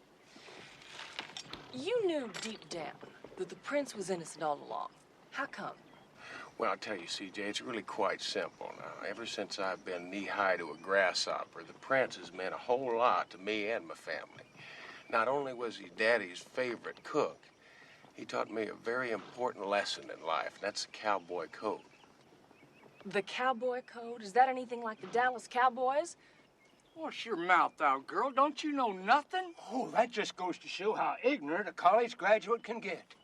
Save me, Houston. What is the cowboy code? Well, CJ, I think the prince found it in an old Western movie because, you see, that's what he thought America was all about at that point in time. It goes something like this. Never shoot first, never hit a smaller man, never take an unfair advantage. And never go back on your word. Be kind to kids, elders, and animals. And don't harbor no religious nor racial intolerance. That's right. And most important of all, Cowboy is a patriot. That's kind of nice. I like it. So that's how you knew the prince wasn't guilty. Well, that and the fact that he never could make gelatin.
Glenda, my dear, according to the latest book of lists, I have produced 28 award-winning television commercials, so please trust me.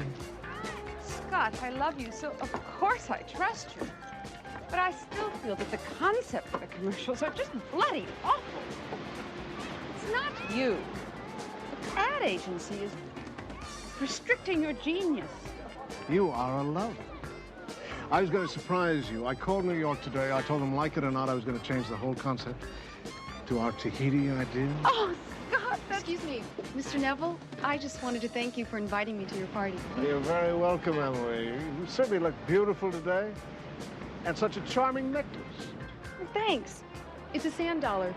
It's sort of like a good luck charm for us lady lifeguard type. Perfectly quaint. Yeah. Now, darling, tell me more about Tahiti. People honeymoon there. I'm the Hemingway type. I live my stories, personal research. No way I would sit down and write a book unless I'd been there first. Oh, by the way, I'm house sitting for a couple of friends of mine. They've got a really nice pad. As a matter of fact, it's about 3 doors down the beach. Now, Your attention, please. To the graduates, our new class of lifeguards. May you float through a life of calm seas, blue skies, and always knowing that you're shark bait. Oh, Oh, excuse me, was that a poor choice of words? Well, why don't we all just step up to the table and help ourselves to the food? Who knows, lifeguards, it may be your last. You have a very unfunny, crude mouth, pal. Here, Phil, don't. I'll take one. I love fortune cookies. Come on, what does it say? It says, don't go in the water. Then maybe you shouldn't. I'm gonna punch your lights Phil, out. don't. You think I'm afraid to go in the water just because one female lifeguard happened to be killed by a shark? Did I say that to Look, her? what happened to Kelly was bad luck. But you don't scare me. I'll show you. Em, you don't have to do that. Oh, so you're the one that's afraid of the water. All right, come on, get off. You're not Lewis and you're not Dempsey. Here goes.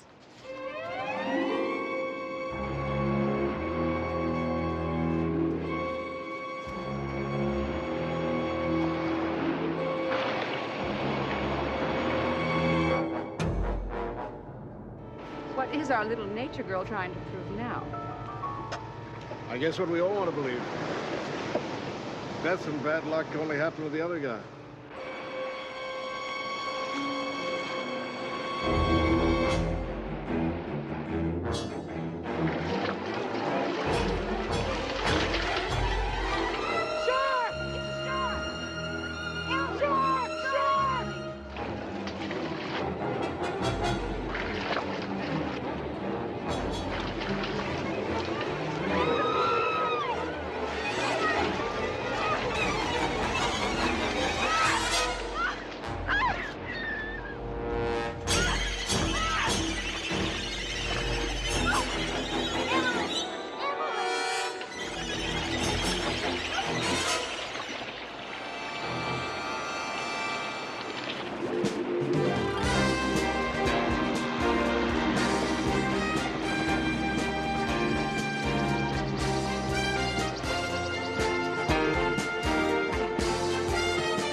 Houston! I'm so glad you're finally here. I've got papers that you have got to sign. Plus, we have to make a decision about your pork belly holdings. Then there's some real estate in Utah. There are people that want to buy, but I just don't know if this is the right time. And of course... Nice evening. Might we make it 2 in a row?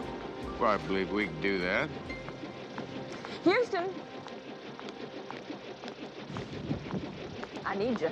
Oh, no, not as badly as I do. Now, look, I've got the LVF people in the boardroom now, and they're ready to sell. Yeah, see, Murray found this nifty little company, and Is it more important than your friend who's in my office? It's Alan Landis. She's hurting real bad. It's like I said, LVF people can wait. Yeah, listen, Murray, I tell you what. Now, it's a good company. You look at all the numbers and see what you think. Now, if you are absolutely certain, I want you to go right ahead and do nothing until you talk to me first. Thank you, Houston.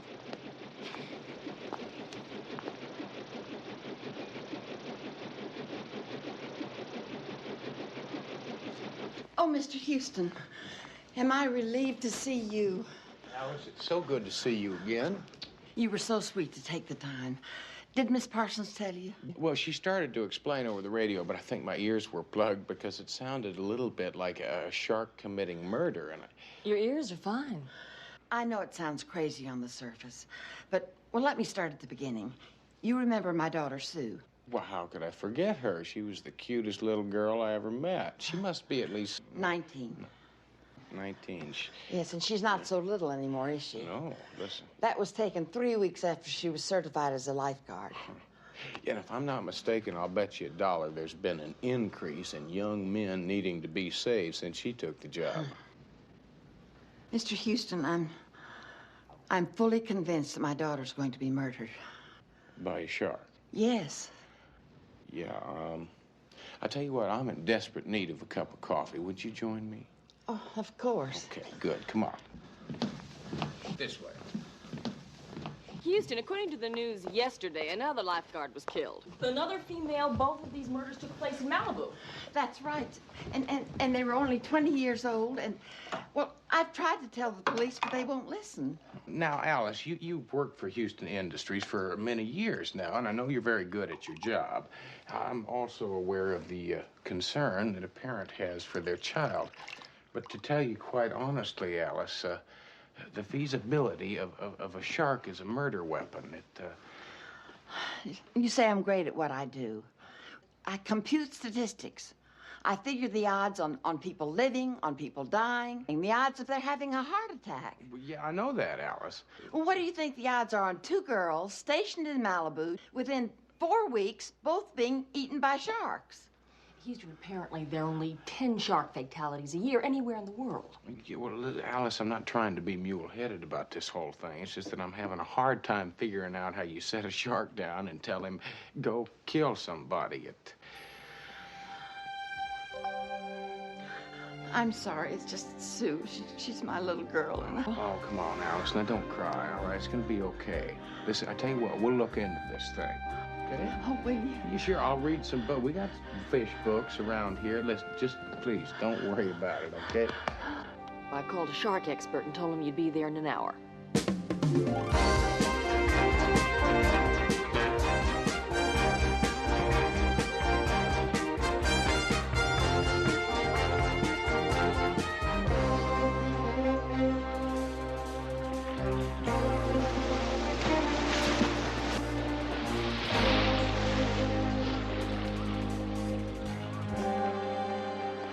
Houston?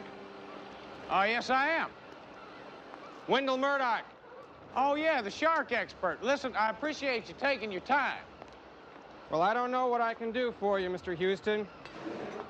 I certainly don't have much time to give you. But the message in the office said that you were a friend of the girl who was killed yesterday.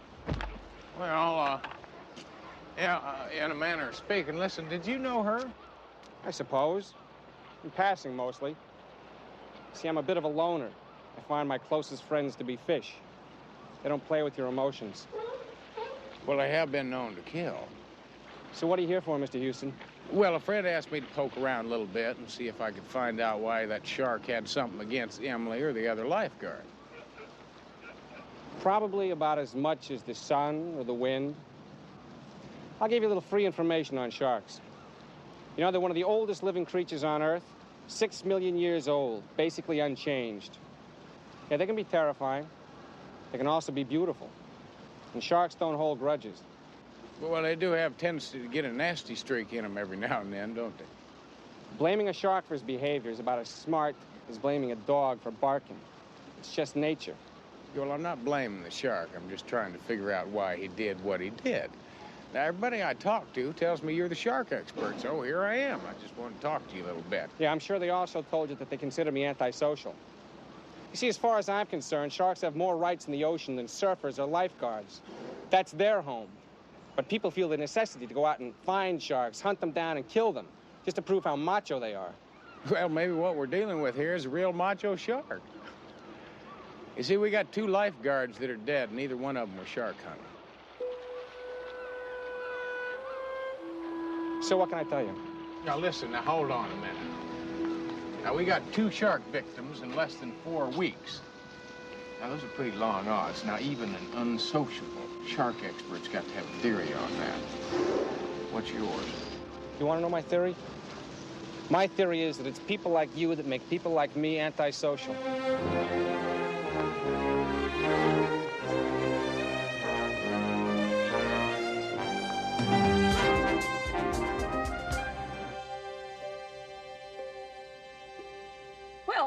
I talked to about Emily loved her. She didn't have an enemy in the world. But when I tried to go beyond that, tried to dig a little deeper into her personality, they all clammed up.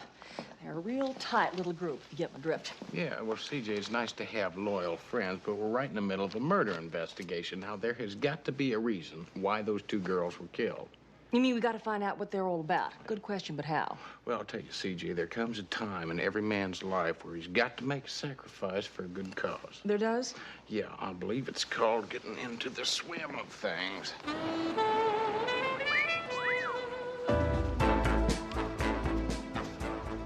Luckily, Houston had qualified as a lifeguard once before, and his certificate was still valid.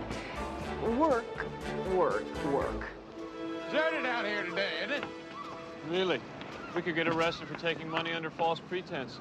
Well, killer sharks do have a way of discouraging beachgoers. Damn it, Sue, do you have to keep talking about Phil, I'm sorry. I didn't mean... Phil and Emily were, well, you know, close. How close is close? Well, engagement close, almost. See, it sort of happened all of a sudden. Emily was dating this other guy, and then she decided he was a real creep and dumped him. Oh, this creep. Does he have a name? Oh, yeah, Wendell. Wendell Murdoch. He works at Oceana Fun Park. Oh, good old Wendell, huh? The shark expert. Well, that's real interesting. Sue, did your mother tell you why I'm out here? Yeah, she told me. I don't know why she doesn't accept the fact that I'm a big girl now and I have to be on my own. Because she's a mother. And she loves you very much, Sue. Now, you got to understand that. It's going to take her a little time, but she'll lighten up. I know. Hey, listen, you don't have to worry about me blowing your cover either. I'll take my chances. Shark! Shark! There's a fin out there! Shark! That's Nancy! You better get some help.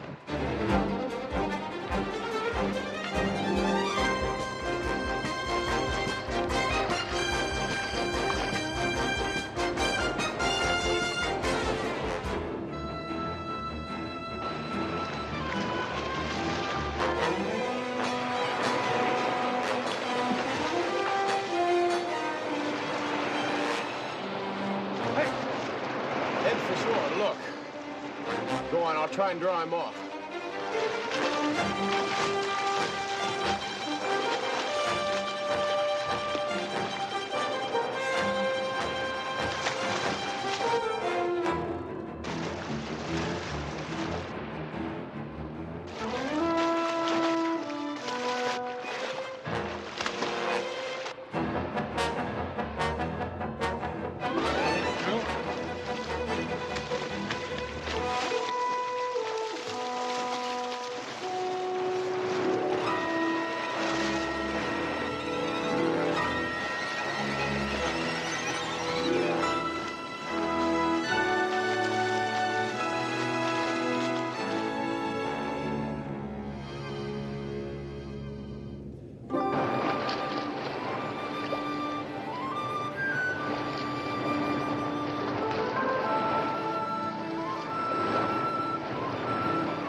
I guess these sand otters are really good luck after all.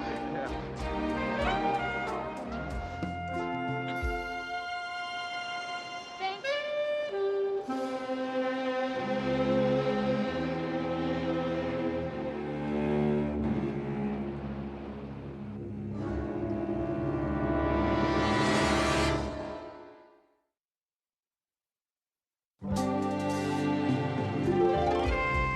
Houston still wasn't convinced that sharks can be converted into lethal weapons. But on the chance that they could, he decided we should look for a common denominator among those people who were closest to the dead lifeguards. From what I could determine, there were only 4 people who went to both of Scott Neville's parties on the days the girls were killed by the sharks. So, let's start with our genial host himself, Mr. Neville. He's known as the king of TV commercials. He's produced ads that cover everything from soap suds to soda pop. And he's made millions. He throws more parties than Hugh Hefner, and he loves the ladies, especially cute little lifeguard ladies, and they seem to like him a lot, too. That's Glenda Collins. She's one of the most sexiest movie stars. You know, I haven't seen her around in a while. Well, that's showbiz, if you get my drift. Yeah. Listen, CJ, isn't it a step backwards for her to be doing commercials? Yes and no. The word is that she desperately needs the money in the short run. In the long run, she intends to be Mrs. Scott Neville. Yeah, I wonder if she sees all the lady lifeguards as a threat. Well, if she does, I hope Mr. Neville has a lot of hospital insurance, because a few years ago she found her second husband with another woman. Both husband and lover left by way of ambulance. Charming. Yes, it is. Now, this is Sam Gleason, the writer. He had a few books on the bestseller list when sex and violence were popular. Remember that? Mm-hmm. Well, recently he's fallen on hard times. Yeah, I do remember him. Now, wasn't he the one that did some very fantastic publicity stunts just to sell his books? That's right. As a matter of fact, he had a story about rabid bats terrorizing a small town in the Midwest. So he hired a plane and had them drop 500 bats over Chicago. Nice. Yeah, what's his latest book about? I don't know what the plot is, but I want you to hold on to your socks when I tell you the title. Shark Alley. Oh, yeah, I met him. Wendell Murdoch, the shark expert. Besides lying to me about his relationship with Emily, I swear the man does not care for anything that doesn't breathe water or swim with fins. No, and he has what is loosely termed a vicious sense of humor. Apparently, a professor in college gave him a low mark, so he took 2 piranhas, dropped them into the professor's fish tank, and seconds later, 87 tropical prize fish were 2 piranhas ready for the fat farm. Good, yeah. You see, CJ, if anybody can turn a shark into a murder weapon, he can. I think he's our prime candidate. We better dig a little deeper on him. He's also got to figure out a way to talk to our other 3 suspects. Oh, well, now that's easy, because in my last batch of information, Scott Neville's throwing another party tomorrow. Yeah, he is a happy soul. I think we ought to invite ourselves to that one.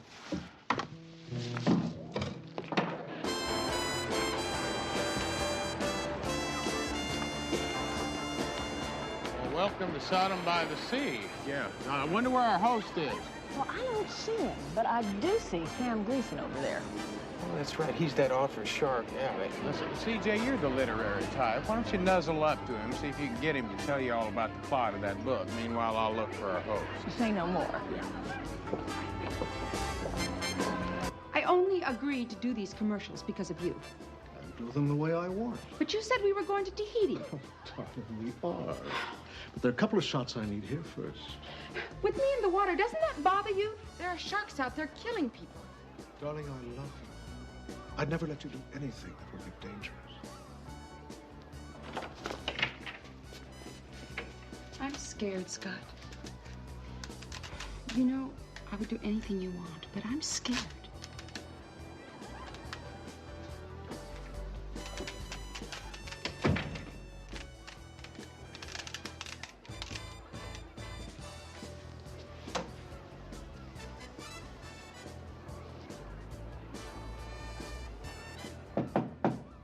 Come in. Mr. Neville. Excuse me, I hope I'm not interrupting you. Not at all. My name's Matt Houston. I'm a new lifeguard here. How do you do? Pretty good. Listen, I'm from down around Newport way. Well, I'm glad to meet you. I hate to drink alone. I hate to drink, period, but it filters reality. Will you have a? Oh, no, thanks. What can I do for you? Well, you see, I've got a friend, and she's a mother, and she's got a daughter that's a lifeguard, so you can imagine she's a little concerned right now. I don't blame her. What's it got to do with me? Well, Mr. Neville, see, she's got this kind of crazy, far-fetched notion that the lady lifeguards were murdered by a shark. Murdered? How does one teach a shark to commit murder? Oh, you got me. See, that's what I'm trying to find out. Now, there's only one person I can think of who I could get some information from. I tried to talk to him, but he wouldn't. And I heard that he's a friend of yours and spends some time here at parties. Wendell Murdoch. Yeah, that's right. That's him. Wendell knows sharks better than he knows people. I guess you could say he and I are friends in an odd sort of way, but I'm afraid Wendell's a different sort of young man. Yeah, I gathered that when I talked to him. And if he's decided not to help you, there's nothing I or anybody else can do to change his mind. Well, it was worth a shot anyway. Thanks for your time. Anytime.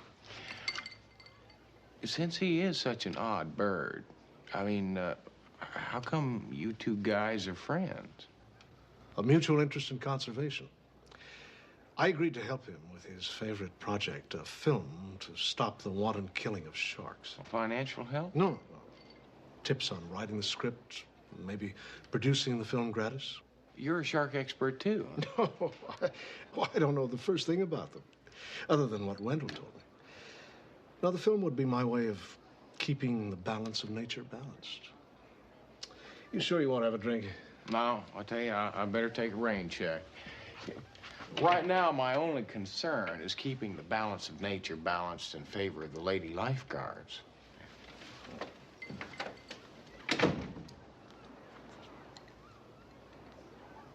Well, like I told you, I'm the Hemingway type. I live the characters I write.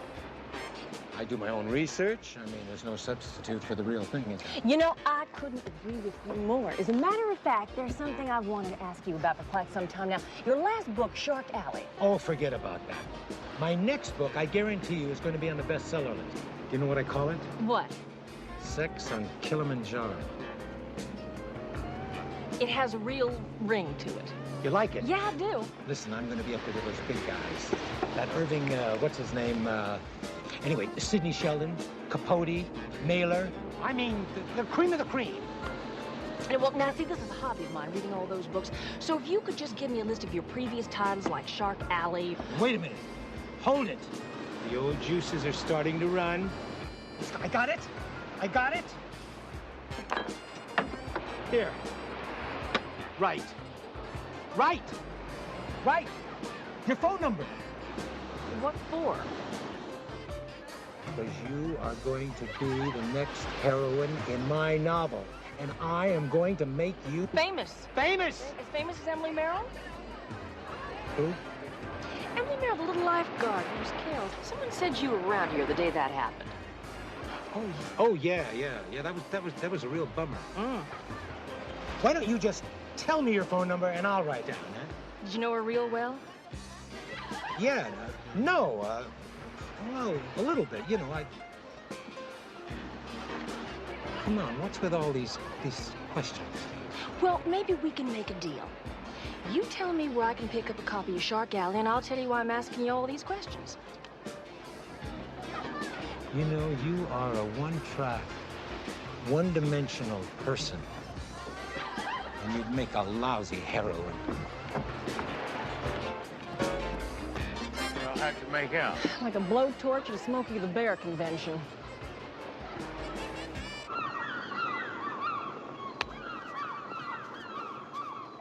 She's hiding it, but she's scared. We're all scared. There's never been sharks in the area before. Not like this. Well, I'll tell you what worries me, Phil, and that's the fact that this shark has acquired a taste for ladies. Not just ladies, but lady lifeguards. You don't think there's anything more to it than chance, do you?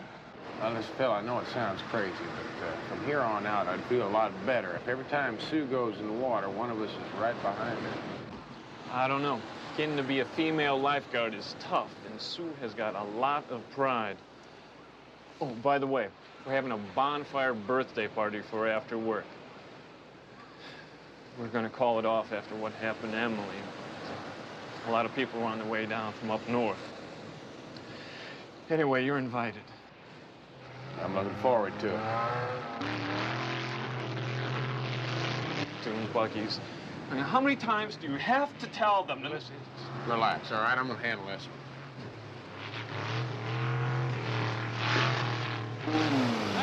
Hey, wait a minute there. Hold on. So sorry. I'm afraid I haven't had much experience with these things. You know these things aren't allowed in this area. Haven't I seen you before? With your clothes on?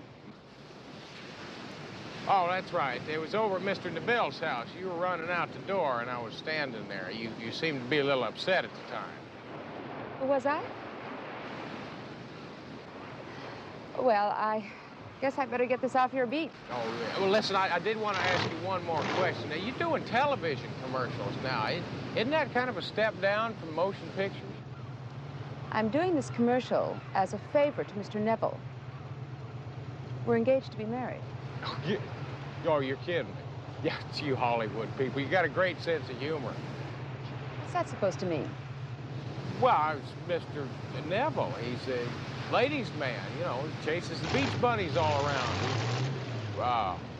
Oh, maybe I should rephrase that. I don't know what your game is, Tarzan, but you have a very irritating manner.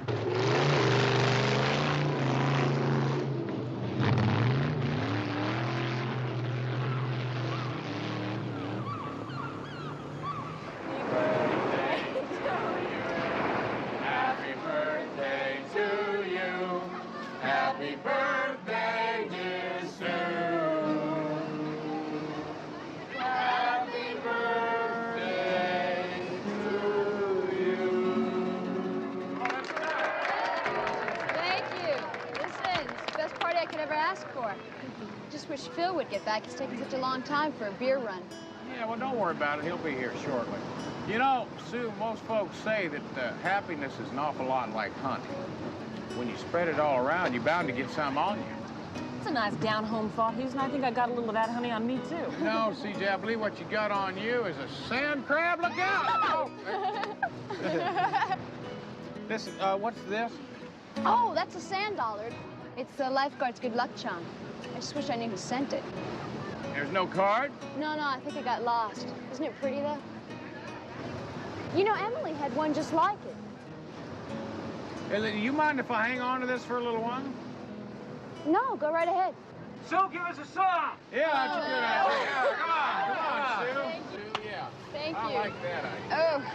Yeah, make it a good one. All right.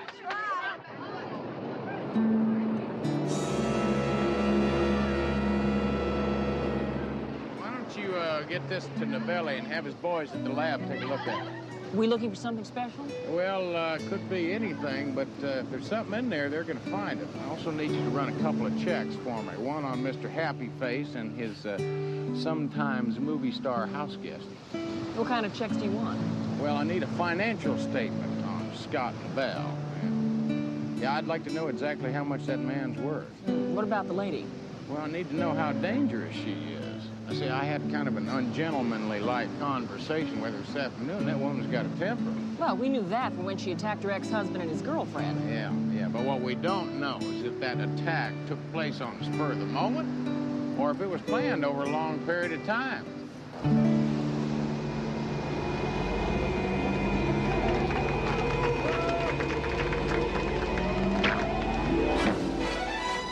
Get everybody out of here.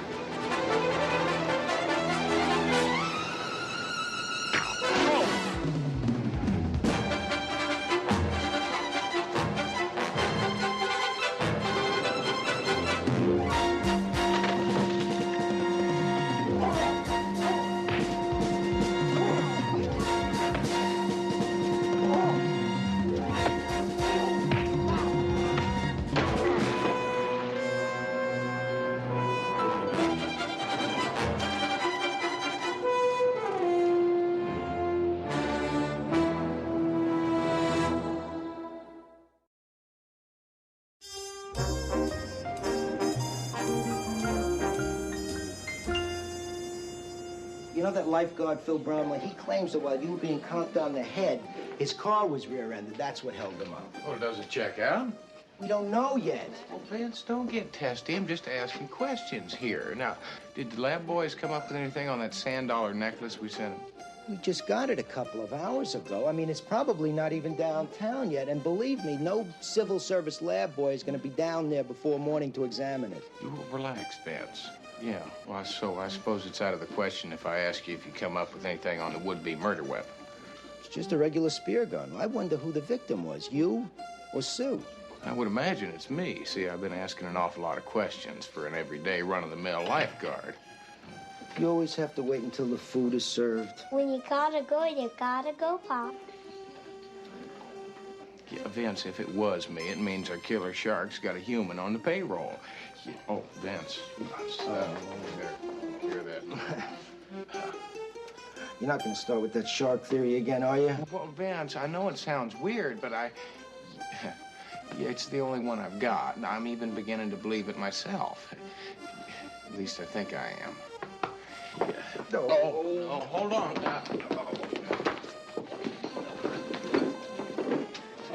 Okay. Convince me that sharks can be trained to kill. Vincenzo, siediti. The food is getting cold. And then give me a motive.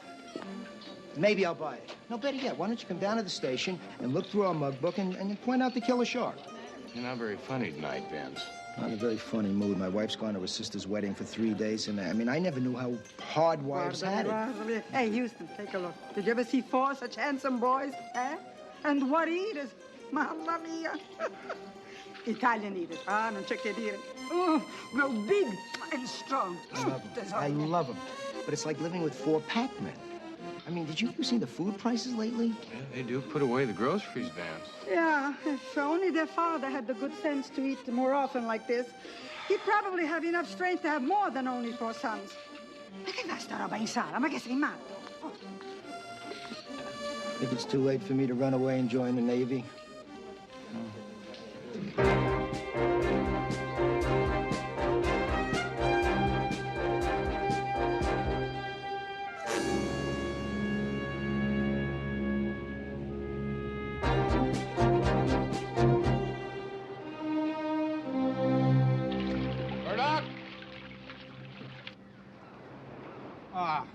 What is it this time, Houston? I don't have much time. I got a lot of work to do. Force feeding a great white shark we caught last night. It won't eat. Yeah, well, I'd be careful. See, I had a friend back home. He used to stick his hand in a cougar's mouth just for a joke. Well, we call him Lefty now. Yeah, that's very funny. Like I said, what do you want? Same thing I wanted before. I want to know who's turning those girls into shark bait. Listen, could you tell me something? Does this tank open up out into the ocean? Yes, this shark tank opens up into the ocean. That's how we get the seawater in the tank. Yeah, so these sharks can come and go as they please, as long as somebody wants them to. If they did, there's no guarantee they'd return. Yeah, unless somebody had a surefire method of getting them back again. Yeah, see, I read this nifty little article in the Marine Life Journal. If some fella came up with a theory that you could play sharks anywhere you wanted to with a low-frequency signal in the water. Some fella, huh? Let's not play games, Houston. You know that fellow was me. And if you read the article, you also know I said I was working on the process. Well, why do I get a sneaking suspicion that you've already done it? Now, why don't you tell me where you were yesterday afternoon, about 5 o'clock? Why don't you tell me something? Who are you? You're certainly no lifeguard. What are you, some undercover cop? No, I'm a question asker, and I'm still waiting for my answer. I was with a guy named Scott Neville, and you can check that one out. Oh, yeah, Mr. Neville, you were working on your shark conservation script, weren't you? Who told you about that? Mr. Neville did. Does that bother you?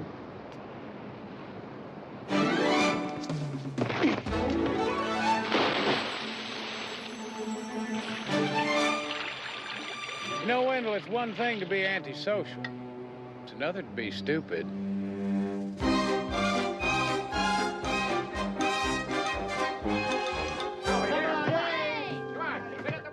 It's been real nice visiting with you, Mr. Neville. Oh, you know what? I was looking for Wendell. I figured he might be here working on your script with you. You should have come here last night. He was working on the script until past midnight. He should be at work now. Oh, good. I'll check over there. Thanks again.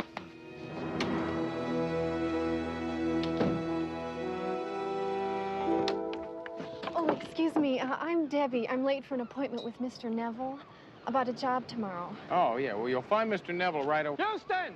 Houston, I've got papers for you to sign. Wait right there. Uh-oh. Yeah, Mr. Neville, is it? Yeah, listen, you really want that job tomorrow? Oh, I'd kill for it. Almost. Yeah, well, I'll tell you what, don't look now, but right over my shoulder, Mr. Neville's coming. Now, he's a little bit eccentric. What? Strange. He's weird. Now, listen, he's probably going to tell you his name's Murray and he's looking for a man named Houston, but don't pay any attention to that, all right?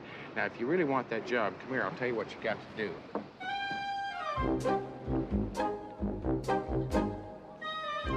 Really? Yeah. I heard TV people were weird, but... Boy, he's not just weird, he's crazy weird. Houston, you've got to sign this. It'll just take a moment, and then you can do whatever the... Hi, Mr. Neville. No, the name's Murray. I'm Debbie. The name's Murray. He told me you'd say that. I have to talk to, Houston. Oh, he told me you'd say that. He told me you'd say that. Oh, he did. You know what else he said? He said I should do this. Huh? Oh, my merger. I've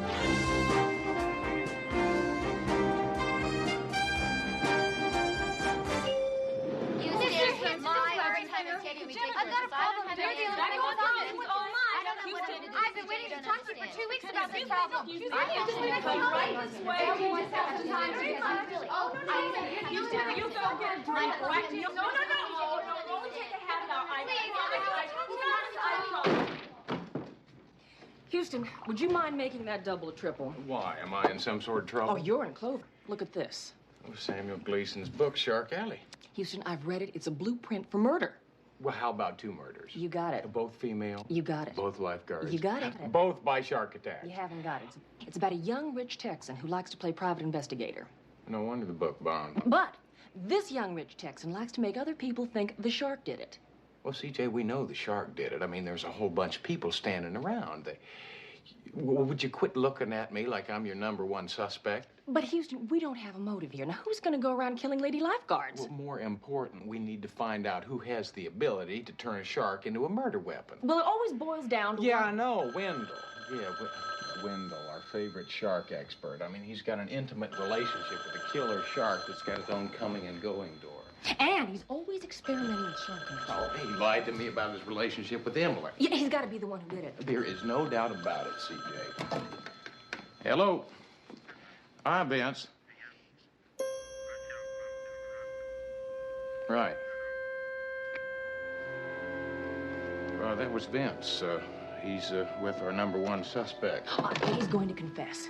No, he got shot with a spear gun. He's dead.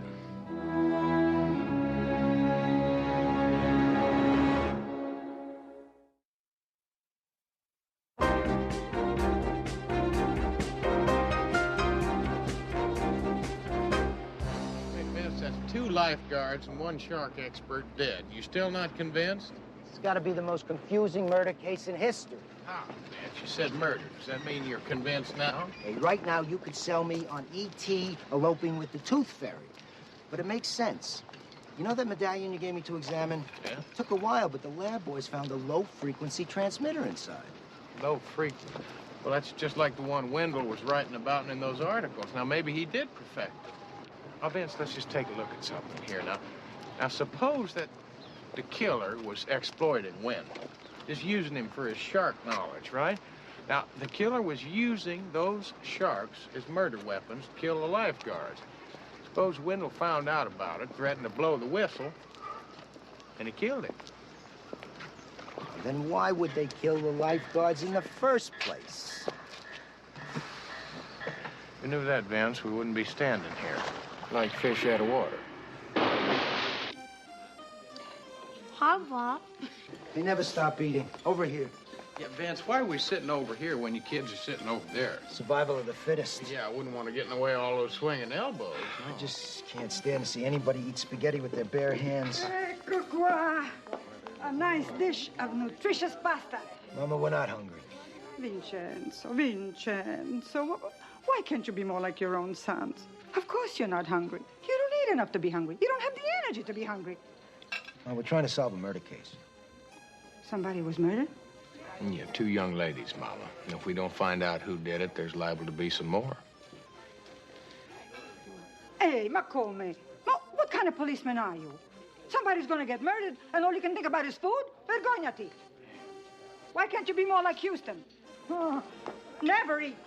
In certi casi ci vuole anche un po' di coscienza, figlio mio. Did you ever think that my mother was operating on a different plane? Yeah.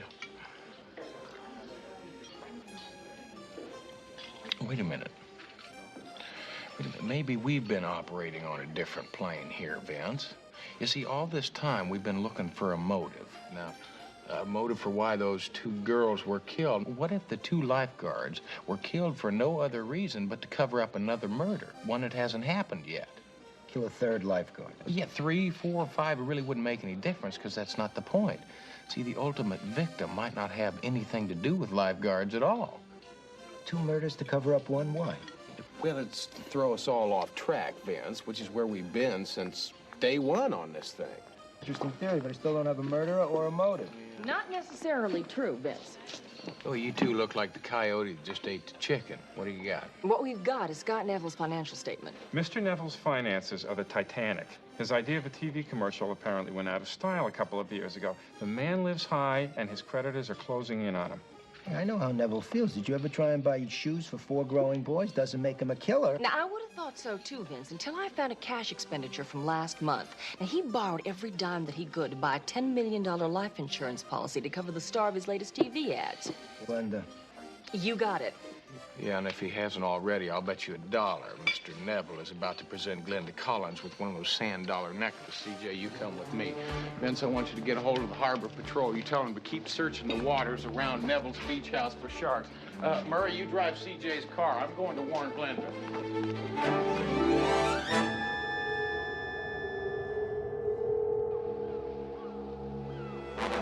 Ah, Glenda, dear, you look lovely. Where's Scott, our producer? Well, he said he'd be out in just a minute. All right, now look, what I need for you is to swim out about 100 feet, and then when I give you the cue, swim back in. Body surface, as much as you can, okay? Let's just get this over with as quickly as possible. All right, people, let's get this in one take. Okay, Glenda, whenever you're ready. Action, go. Go, move it.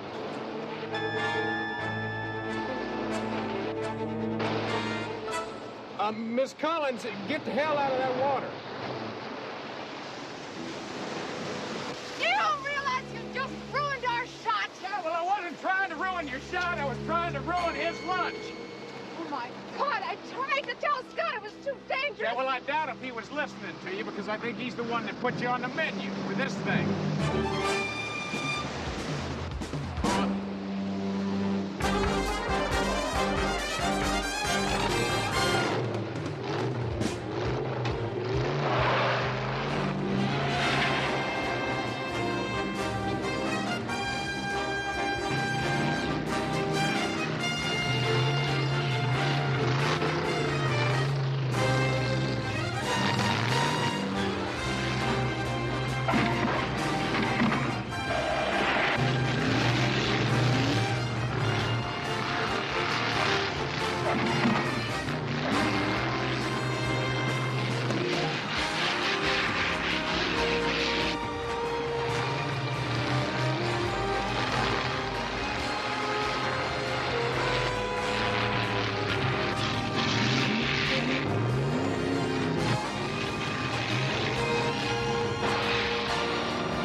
Tell you, that was a tasty dinner Sue fixed up. It's good to see her and her mother getting along so well, isn't it? Yes, and nice that she feels her little bird can fly out of the nest. Oh, hi there. We met at Mr. Neville's other place. Yeah, we did. We certainly did. Houston, I can explain. I doubt it. Is something wrong, Mr. Neville? Shh. Quiet, Pumpkin. Debbie. But Mr. Neville...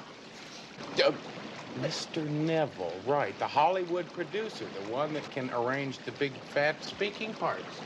Houston, you told her I was Neville. Hold it. You're not Mr. Neville?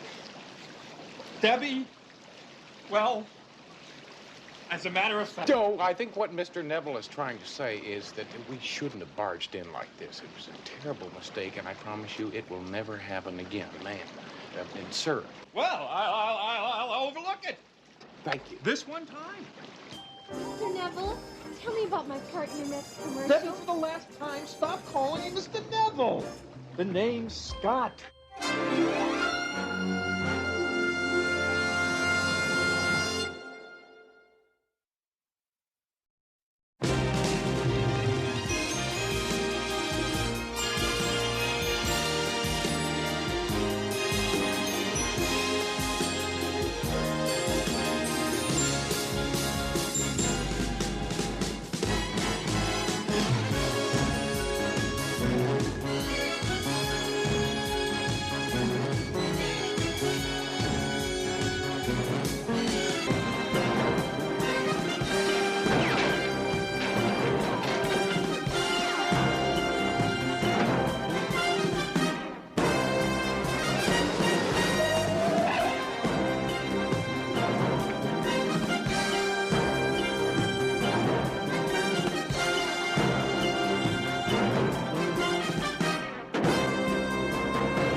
Cock your pistols.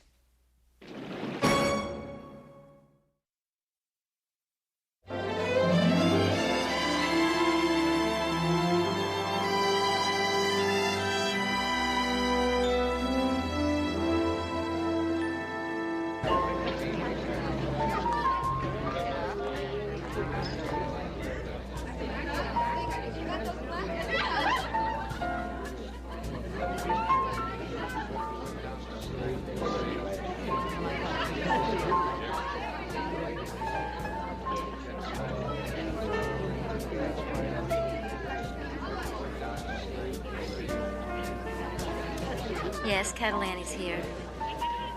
I'll tell her.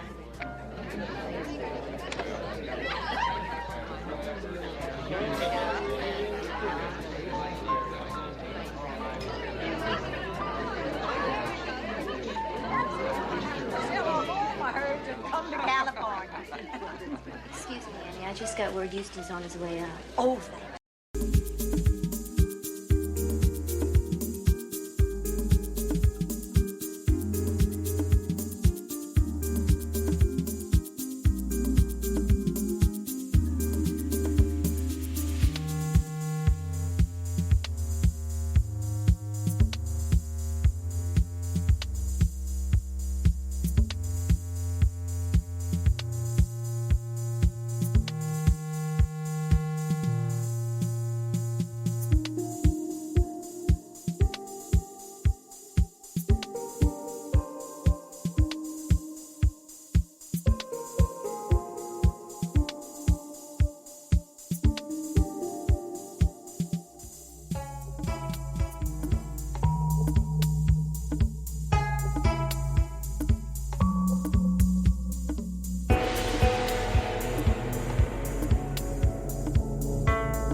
Something to eat, Dr. Belkamp? No.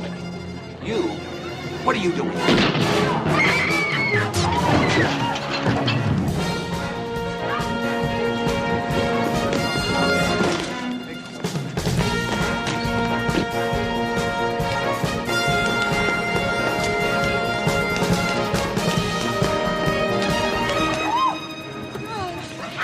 I call you people, get back, give this man some air.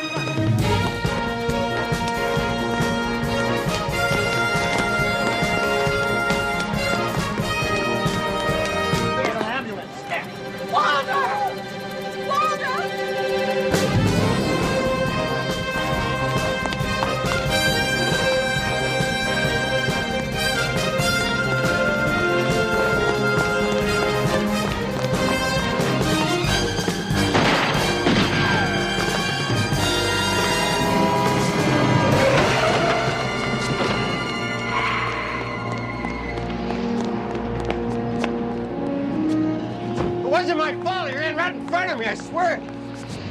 I'll call an ambulance. No need for that.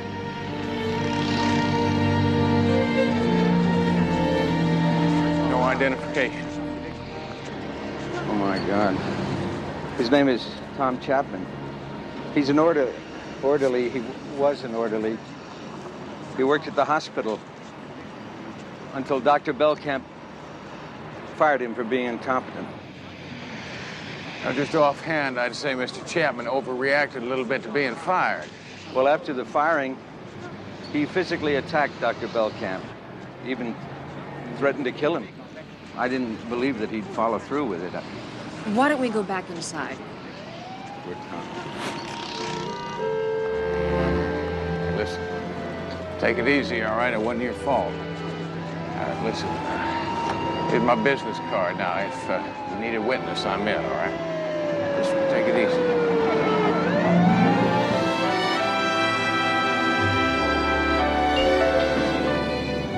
Houston. Peace. CJ? Good morning, Houston. I accept the orange juice with thanks, CJ, but I flat out reject the statement that this is a good morning. Well, you undoubtedly have been at the hospital with Catalani. How is Dr. Belkamp? He's losing ground fast. CJ, I stayed up all night trying to figure out why this Chapman fella decided to shoot Belkamp at a party in my office with a whole bunch of people standing around and recognize him. Well, maybe this will help answer your questions. It's Chapman's wallet. Where'd you come up with this? The janitor found it. Apparently, Chapman dropped it when he ran out, and somebody kicked it under a chair. One honest janitor. Now, where do you suppose an unemployed fellow would come up with this kind of money? Well, now, that's what I mean. It might also answer your first question, why he did it. Now, according to the license, he lives in the marina. 1400 Dolphin Way, boat slip 61. You better get a hold of Vance, tell him what we got and where I'm headed.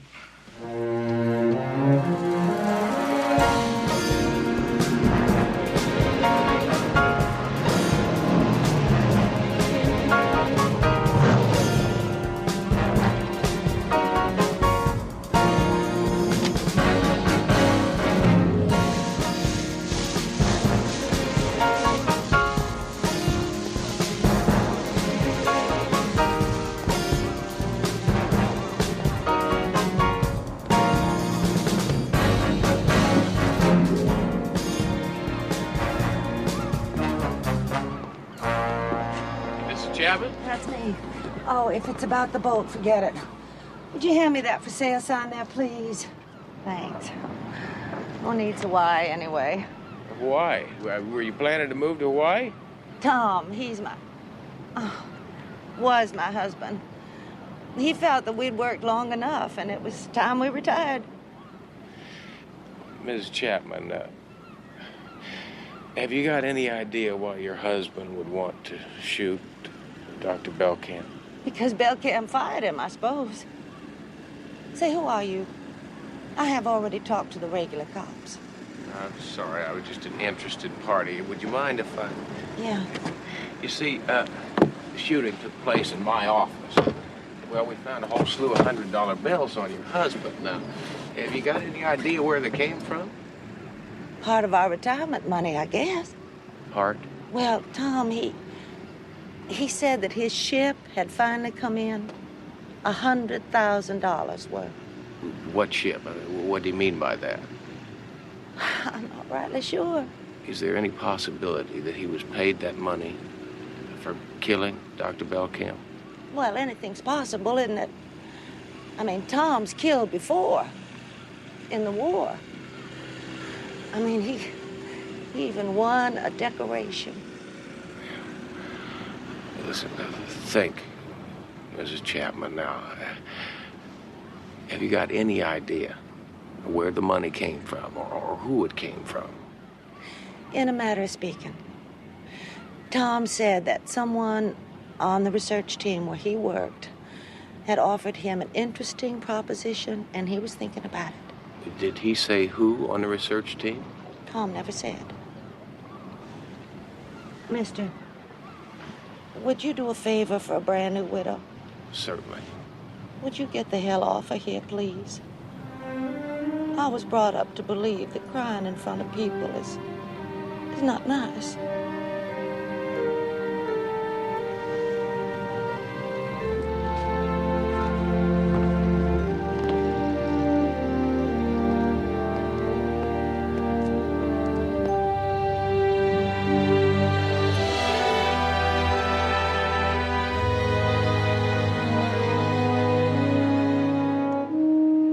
Annie just said to get here as fast as we could. Apparently, Dr. Belkamp took a turn for the worse.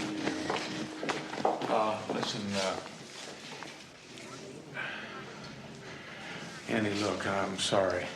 I know Dr. Belkamp being your friend and all, he must have been a real special person. Yeah. In more ways than one. The man saved my life. Literally? 2 years ago, I was deader than a doornail. What do you mean, Annie? Well, I was pronounced dead. My heart quit pumping. It actually stopped. Dr. Belkamp brought you back. Yeah. With the help of a wonderful new serum he developed with his partner. Well, that's not totally accurate, Annie. You see, our entire team developed Serum 100A. What it is, it minimizes the risk factor in a heart transplant. Annie, you mean to tell me you had a... Ain't that a hoot? Some folks down home claim Catalani ain't never had a heart. Now I've had two. Yeah, that's why you hog-tied me into this fundraising thing, too, isn't it? You wanted to see Dr. Belkamp's organization grow and prosper. Mm-hmm. Now it's all over for Walter. Thanks to that varmint that shot him. Annie, there's a possibility that somebody hired Chapman to kill Belkamp. Who says so? I do. Well, in that case, Catalani is calling back her marker. Houston, I want you to find out who did the hiring. Wouldn't have it any other way, Annie. Excuse us. CJ, now, Chapman's widow, in a manner of speaking, says that somebody from Belkamp Denny hired Chapman to kill Belkamp. Well, that's my cue to go back to the office and check up on all those team members. That's right. And since the killer was supposed to be paid $100,000... I'll run a financial check on all of them. Right. You got it. Yeah, and if you need me, I'll be in surgery.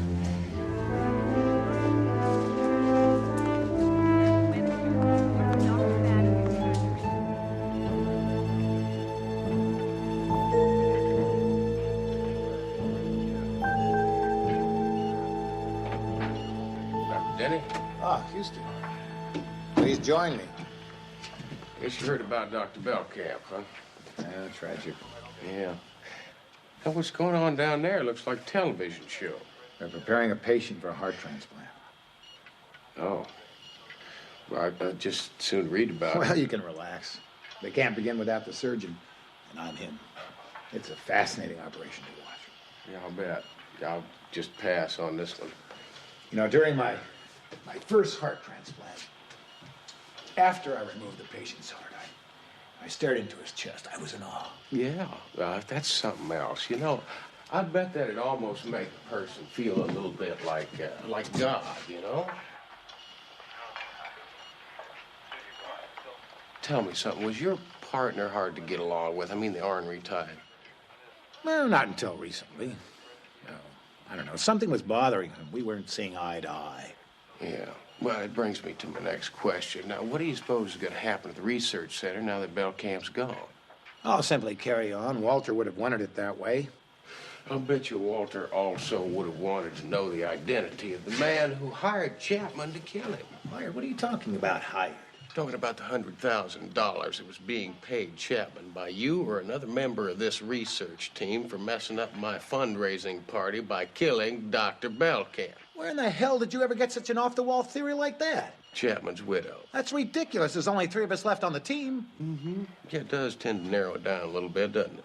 Let me give you some advice, cowboy. You just drop your investigation. It's only going to hurt the research center, and the work we're doing here is one hell of a lot more important than you're getting off playing Texas Ranger.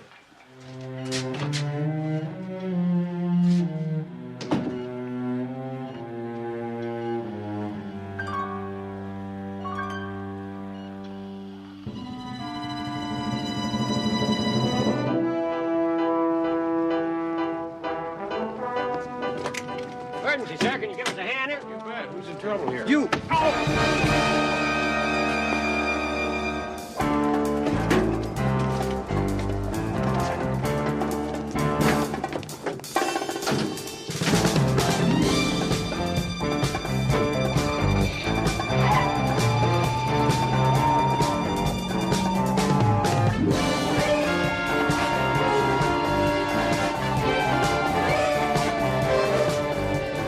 How's he doing?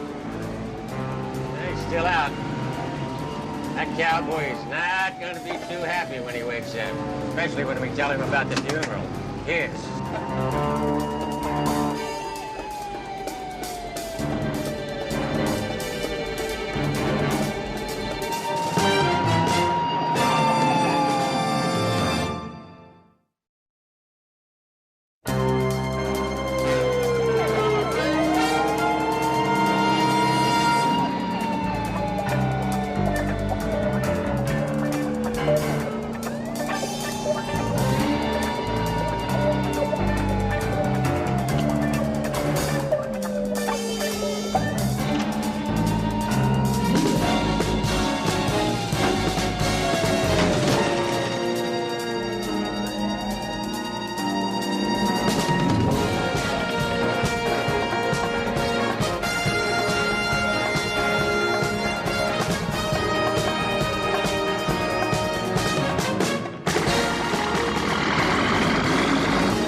Fill her up and check under the hood, would you?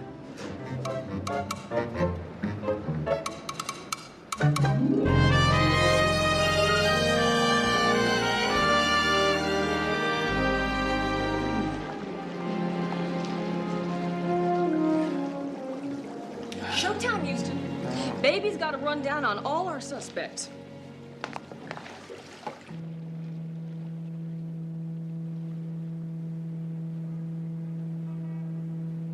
By the way, I'm going to start with the dead man's partner, Dr. Owen Denny.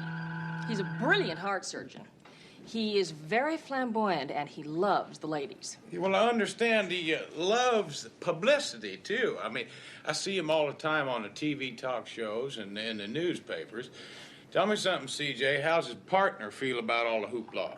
Well, his partner feels the way anybody would who does all the work and doesn't get any of the credit. There was a lot of tension between Belcamp and Denny. Well, maybe Dr. Denny decided to end the partnership the hard way, huh? That's possible. Who's next? Well, next we have Dr. Kimberly Price. She's very young, very talented, and very ambitious.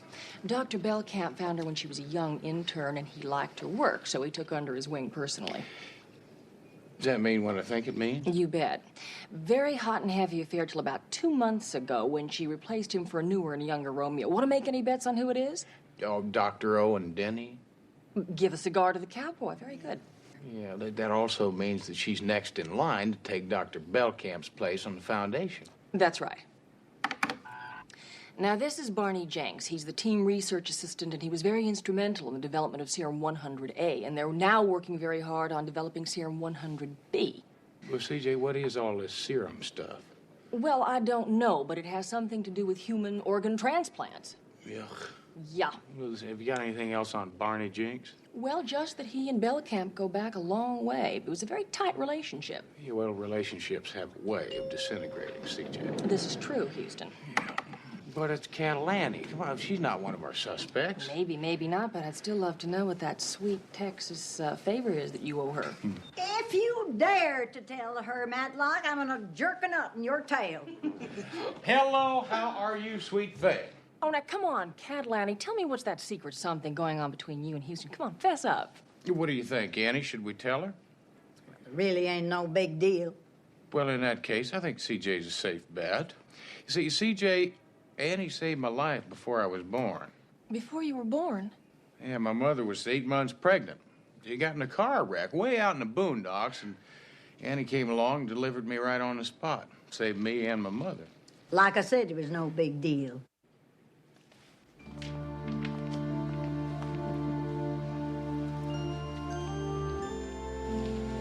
Thank you, Annie. That's for me and a whole lot of other people who love this big robe-wearing galoot. Oh, he's a prize package.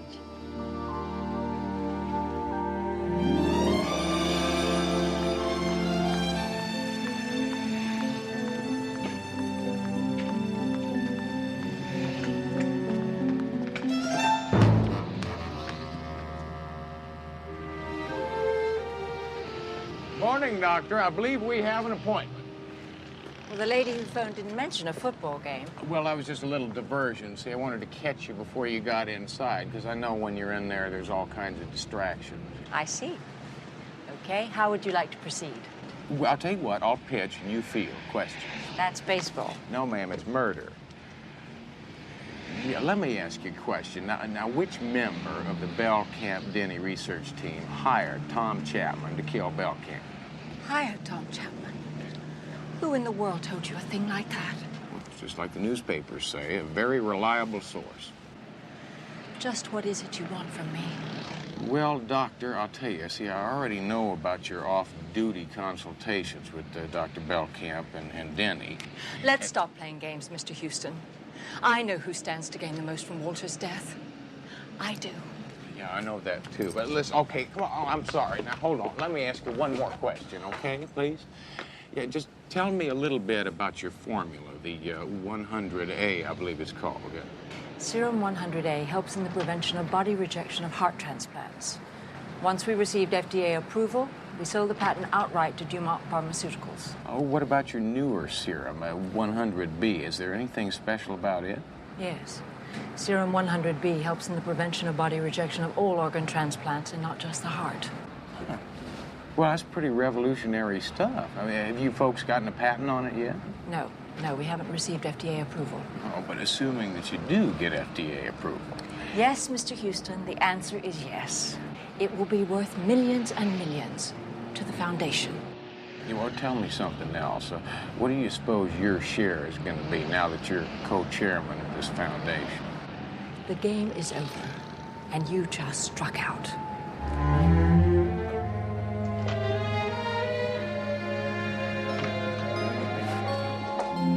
CJ's. slow down a little bit, would you? I mean, after the ambulance ride and the gurney ride and the blackjacks, I mean, my body feels like a freight train ran over it and then backed up twice. Maybe you should see a doctor. Yeah, no, CJ, just tell me about the financial information I asked you to dig up. Well, our research doctors, Owen Denny and Kimberly Price, aren't exactly in the food stamp category. You're meaning what? Meaning that either one of them could afford to hire a killer for $100,000. Yeah, well, how about the fellow we're about to visit here? I mean, how much does a research assistant make? Well, Rich, Barney Jenkins, isn't. His annual salary is $35,000. His bank account is flat as a tortilla. When you get back to the office, I want you to find out... If any of our medical friends have made large bank withdrawals recently. Yeah. Dr. Brent Bell reports to Dr. Marr in administration. Said he'd be here all day. Yes, he did. Oh, hi. Hey, let me give you a hand. No, here. I can Come on, I got it now. Here. Well, all right. It's heavy. We're just cleaning out Dr. Belkamp's office. There. Do you mind if I feed the animals while we talk? Well, no, go right ahead. Mr. Houston, this is Tubby and Stubby. And over here we have little Hank. Yeah, well, listen, Mr. Jenks, I tell you, we're having a heck of a time on this case, and I just wanted to ask you, have you got any idea why somebody would want to pay Tom Chapman to kill Dr. Belkamp? Pay Tom? Nobody'd have to pay Tom. I mean, if you want my opinion, I think it was a vendetta. He killed Walter for revenge. Well, maybe, yeah, but I tell you, it's just beginning to look an awful lot like somebody hired him. Well, it could be that way, I suppose, but Tom was mad enough to kill 20 men. It was a lucky thing that I was with Walter to protect him the day that Tom attacked him. Now, was this when Dr. Belkamp fired Tom? Yes, ma'am. Well, now... No, just a minute. If somebody did hire Tom, I don't think you'll ever find out who it was. Well, why's that? Just a hunch. Well, good. I mean, have you got any clues or anything you can give us that might help us out? No, just hunches. Well, fine. Why don't you feed us some of your hunches? I'd rather not. Why? Well, excuse me. It will maybe look like I'm pointing the finger at somebody. Well, pointing the finger at who? Dr. Denny. Why Dr. Denny? He tried to break up my friendship with Walter. Dr. Belkamp. Oh, yeah, that's right, because you and Dr. Belkamp have been friends for a long time, haven't you? Yes. I was here long before Dr. Denny. It was jealousy. He was jealous of my friendship with Walter. It was a kind of class distinction. Oh, well, what do you mean, class distinction? Well, you know, I'm a lab technician hobnobbing with an MD. Well, that's no motive for murder, is it? No, ma'am, I didn't say it was. Mr. Jenks, why don't you tell me something? Now, what do you think could be a motive for murder? I don't know, Mr. Houston. You're the detective. But I'll tell you one thing. Dr. Denny is now #1 man. Excuse me? Certainly. Excuse me. CJ, do me a favor, would you? I'd like to get a list of everybody who graduated in Dr. Belkamp's medical school class, would you? Okay. What for? Well, it's like Barney said, just a hunch. Oh, cute little thing, isn't he? Yeah.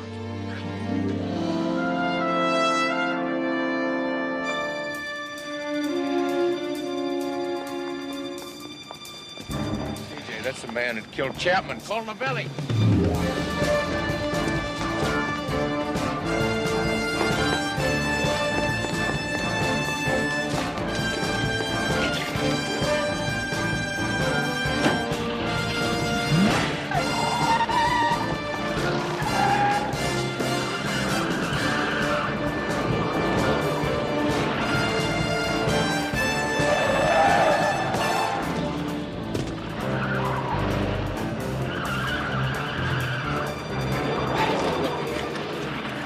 Thanks.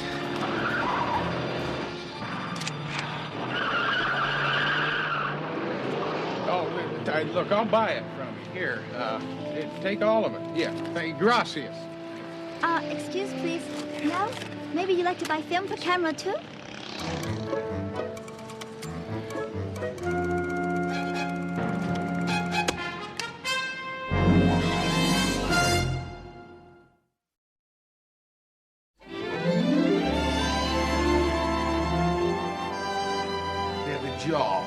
much square. Yeah, somewhere between Duke Wayne and Clint Eastwood. Yeah, they both had this look in their eye. You know, it was similar to the same look that Gary Cooper had when he said goodbye to Grace Kelly in High Noon. Oh, come on, Houston, would you quit kidding around? Oh, Vance, I'm not kidding around. That's it. That's them, Vance. It's the two goons. You recognize them? No, but I'll distribute these and I'll put it on APB. Come on. Vance, make it 2 APBs, would you? I mean, these cretins are out to kill me, and I don't know why. You don't know why? I'll tell you why. You want to know why? Yeah, I want to know why. Because you keep moseying around, you keep asking questions, you keep upsetting murderers who don't want to be upset, capiche? Vance, I got a mosey. See, I promised Catalani. Okay, well, let my office know we can get in touch with this Catalani so we don't need more than 5 pallbearers. Hi, CJ. Hi, Vince. You wanted me to look into the banking habits of our suspects? Well, I just discovered that Owen Denny made 3 cash withdrawals in 2 months. Total amount, $100,000. The exact amount that Chapman was paid to kill Belcamp. Right. I think it's about time I paid another little visit to our good doctor, Owen Denny.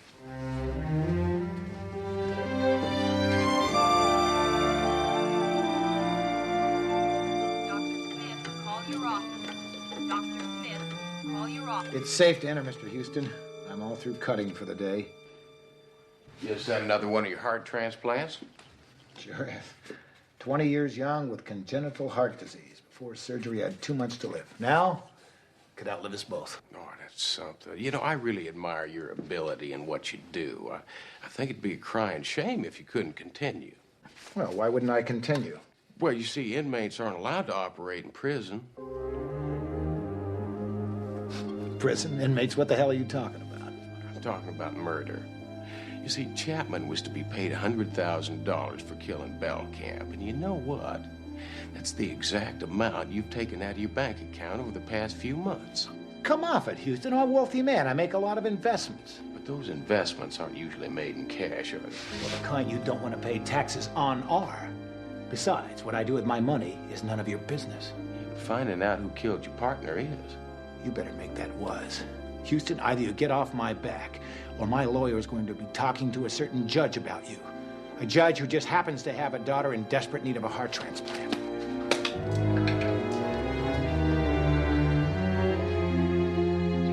Mr. Matt Houston, please pick up a white paging telephone.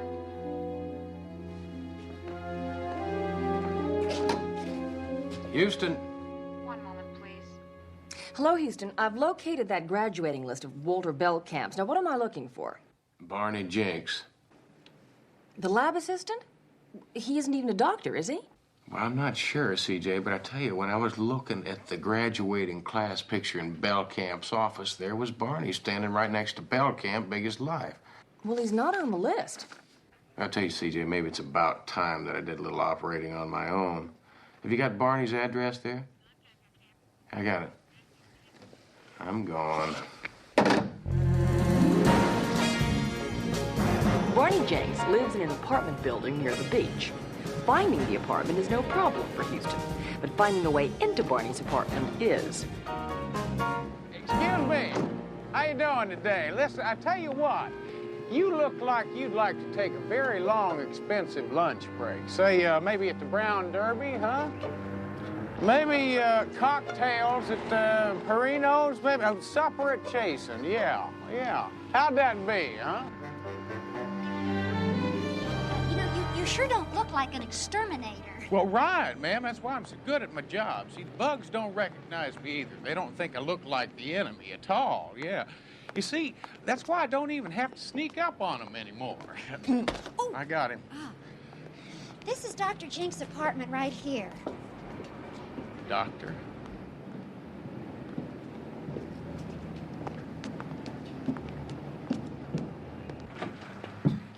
Since the manager didn't tell me you were coming, I'm gonna have to stay here while you do your work. Oh, ma'am, I can't tell you what a pleasure that'd be. See, it gets real lonely talking to bugs.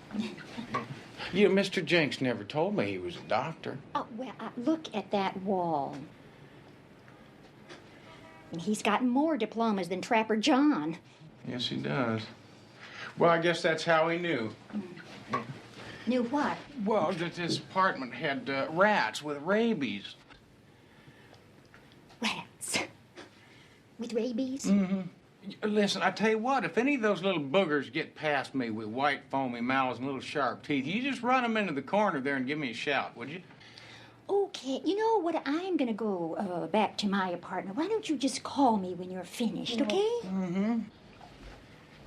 Bye-bye. Bye-bye now.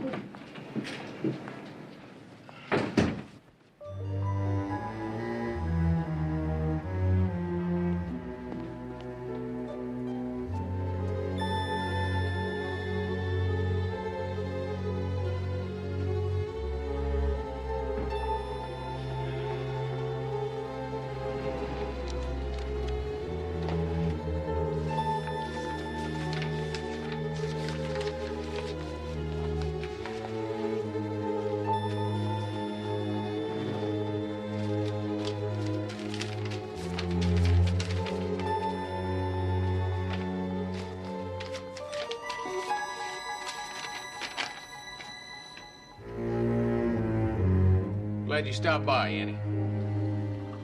It's a pleasure, Matlock. I wanted to talk to you anyway. Seems like you've been ruffling more than your share of feathers. Well, it sounds like you've been talking to Dr. Denny. Yeah, and he is hotter than a spring jalapeno. He wants me to take you off the case. Well, it's a little late for that, Annie. See, I think I discovered the reason why Dr. Belcamp was killed. What's this? It's all hell about to break loose, Annie. That's a letter from the FDA addressed to Dr. Belcamp. Now, it states very clearly that your new serum 100B is no good. It's totally useless. Where'd you get that letter? Barney Jenks' apartment, along with a whole bunch of other good stuff. Matlock, that serum 100B has got to work. Why, the research team tested that out in every possible which way. Walter told me it was blue perfect, and I believe him. Fine, Annie, but what I need to know is why Barney's got a letter addressed to Dr. Belcamp. Well, that's easy. All the Foundation mail went to him so he could weed it out. So there's a possibility that Belcamp never saw that letter at all. I would bet on it. If he had read it, he would have told me so. Well, Annie, I got myself an idea. Well, then don't just sit there. Start making tracks. Stir your stumps. Yes, ma'am.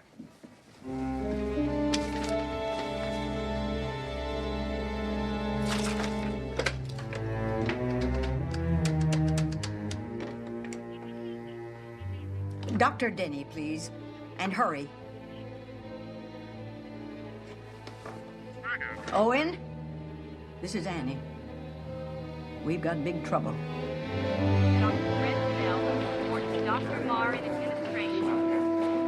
Dr. Grenfell reporting to Dr. Marr in administration. Barney, you happen to know where I might be able to find Dr. Price and Dr. Denny?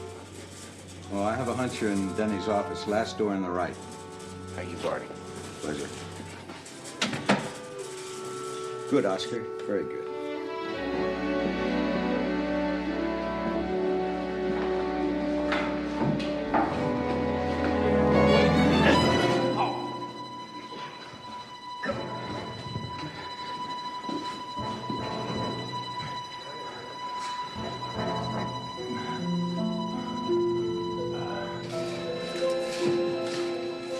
This is Mr. Abrams, the heart transplant patient.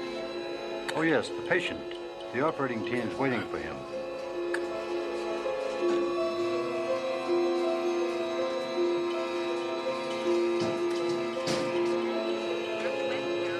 Dr. Madden's surgery. Nurse Webster reports Dr. Madden's surgery.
just stay calm, Houston.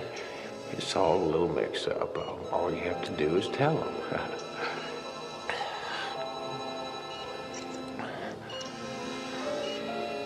Just say, hey, fellas, I'm just fine. My name's Matt Houston, and you're about to make a real bad mistake here.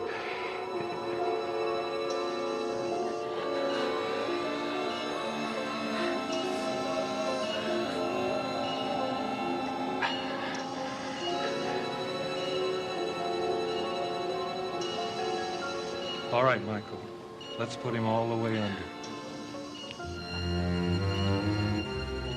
Sure, it looks bad. Don't panic. You just gotta talk to him. It's a simple use of the throat, lips, and tongue. Yeah.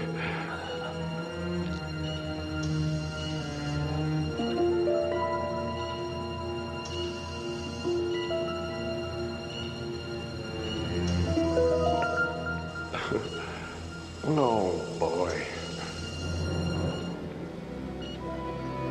We're ready, Dr. Denny. How we doing? All systems go, Doctor. He's all yours.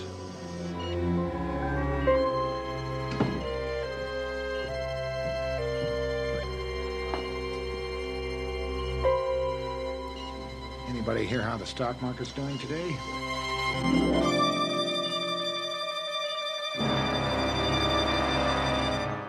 No! Benny! No!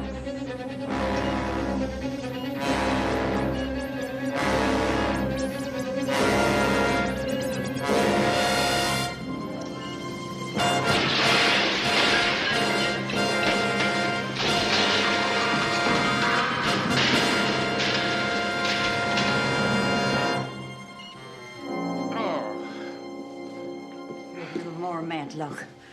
How do you feel now? Oh, Annie, I feel like I've been rode hard and put up wet. Looks like I owe you another one. I'm sorry, Houston. I didn't know it was you. I never even looked at your face. You see, I phoned Owen, and then I came over to show him the letter from the FDA. Well, I never saw that letter until Annie showed it to me. Those FDA findings are totally wrong. Our serum does work. Hey, well, listen, you must have copies of the test results around here somewhere. Where do you keep them? Well, Barney's lab. Oh, would you mind if I took a look at them? Sure. Oh. Now, if you're too rocky, you latch on to me. No, fine.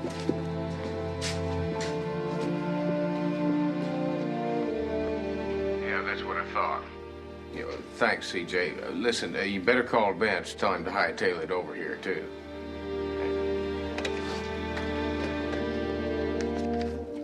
Well, this isn't the correct data. I don't understand. Yeah, well, I do. Somebody switched him. Who? Dr. Barney Jinks. Doctor? Barney's no doctor. Well, what he is and what he thinks he is are two different things. Would you care to translate that into Texan? I'm sorry, Annie. It's just, well, Barney's apartment is a medical shrine. I mean, it's wall-to-wall medical diplomas, and all of them are fake and all of them are forged. Why? Well, it seems like Barney was almost a doctor. He went to school with Dr. Belkamp. Well, the problem was Belkamp graduated and Barney didn't. He was kicked out and sent to prison 3 weeks after the class photograph was taken, 1 week before graduation. What for? And why did Walter hire the man for such sensitive work? Because Walter felt sorry for me. Walter was my best friend. We went to school together, from two different worlds. His folks rich, my folks poor. I had to steal drugs from the college pharmacy to pay for my tuition. And I got caught. So Walter hired you after you got out of prison? He hired me as a lab assistant. And I did more to perfect those serums than any of you doctors. Yet you took all the credit for it, and you took all the money for them. Barney, the money from 100A serum went back into the foundation. Maybe, Annie, but the credit for the development of those serums didn't. That's when you decided to cash in for yourself, huh? On the new serum, 100B? You secretly sold it to a pharmaceutical company. You sent the FDA some doctored-up lab test using Dr. Belkamp, Price, and Denny's name on it. How'd you know that, Houston? Yeah, It's really quite simple. See, old Barney there's got a nasty habit of leaving sensitive paperwork around his apartment. $500,000, Barney. You sold out cheap. Well, of course, you did have to pay Chapman off, and you still got to pay your 2 clowns. Barney, why did you have Walter killed? He was your best friend. He was my best friend, Annie. He was going to turn me in. Okay, folks. Nobody panics. We got a van out back, and we're all going bye-bye. No problem, fellas. I know how rough you can be.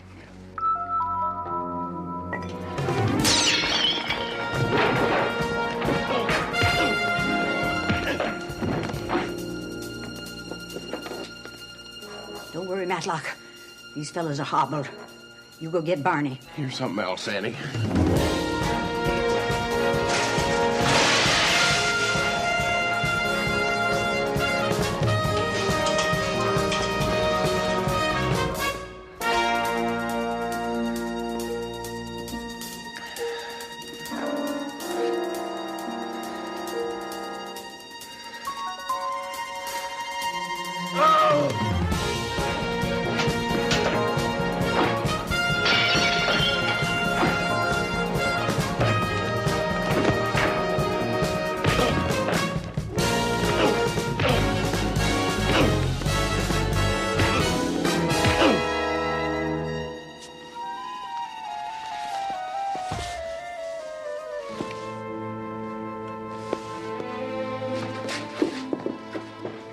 Get out of here. Come on. Come on.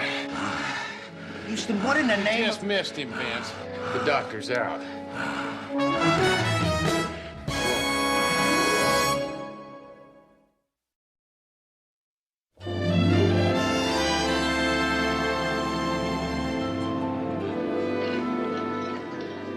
You know that I brought Mama an onion from Vidalia. Look happy, Houston? Well, happy? I mean, this is my overjoyed look, Vance. Vince, Houston and Annie just got back from their last fundraiser. Meaning that Houston doesn't have to make any more speeches.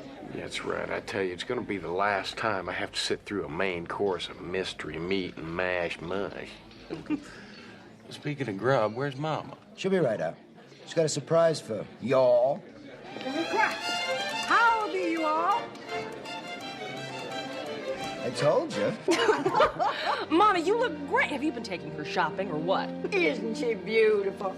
Honey, you make the yellow rose of Texas blush to pink. Hey, you ain't seen nothing yet, partner.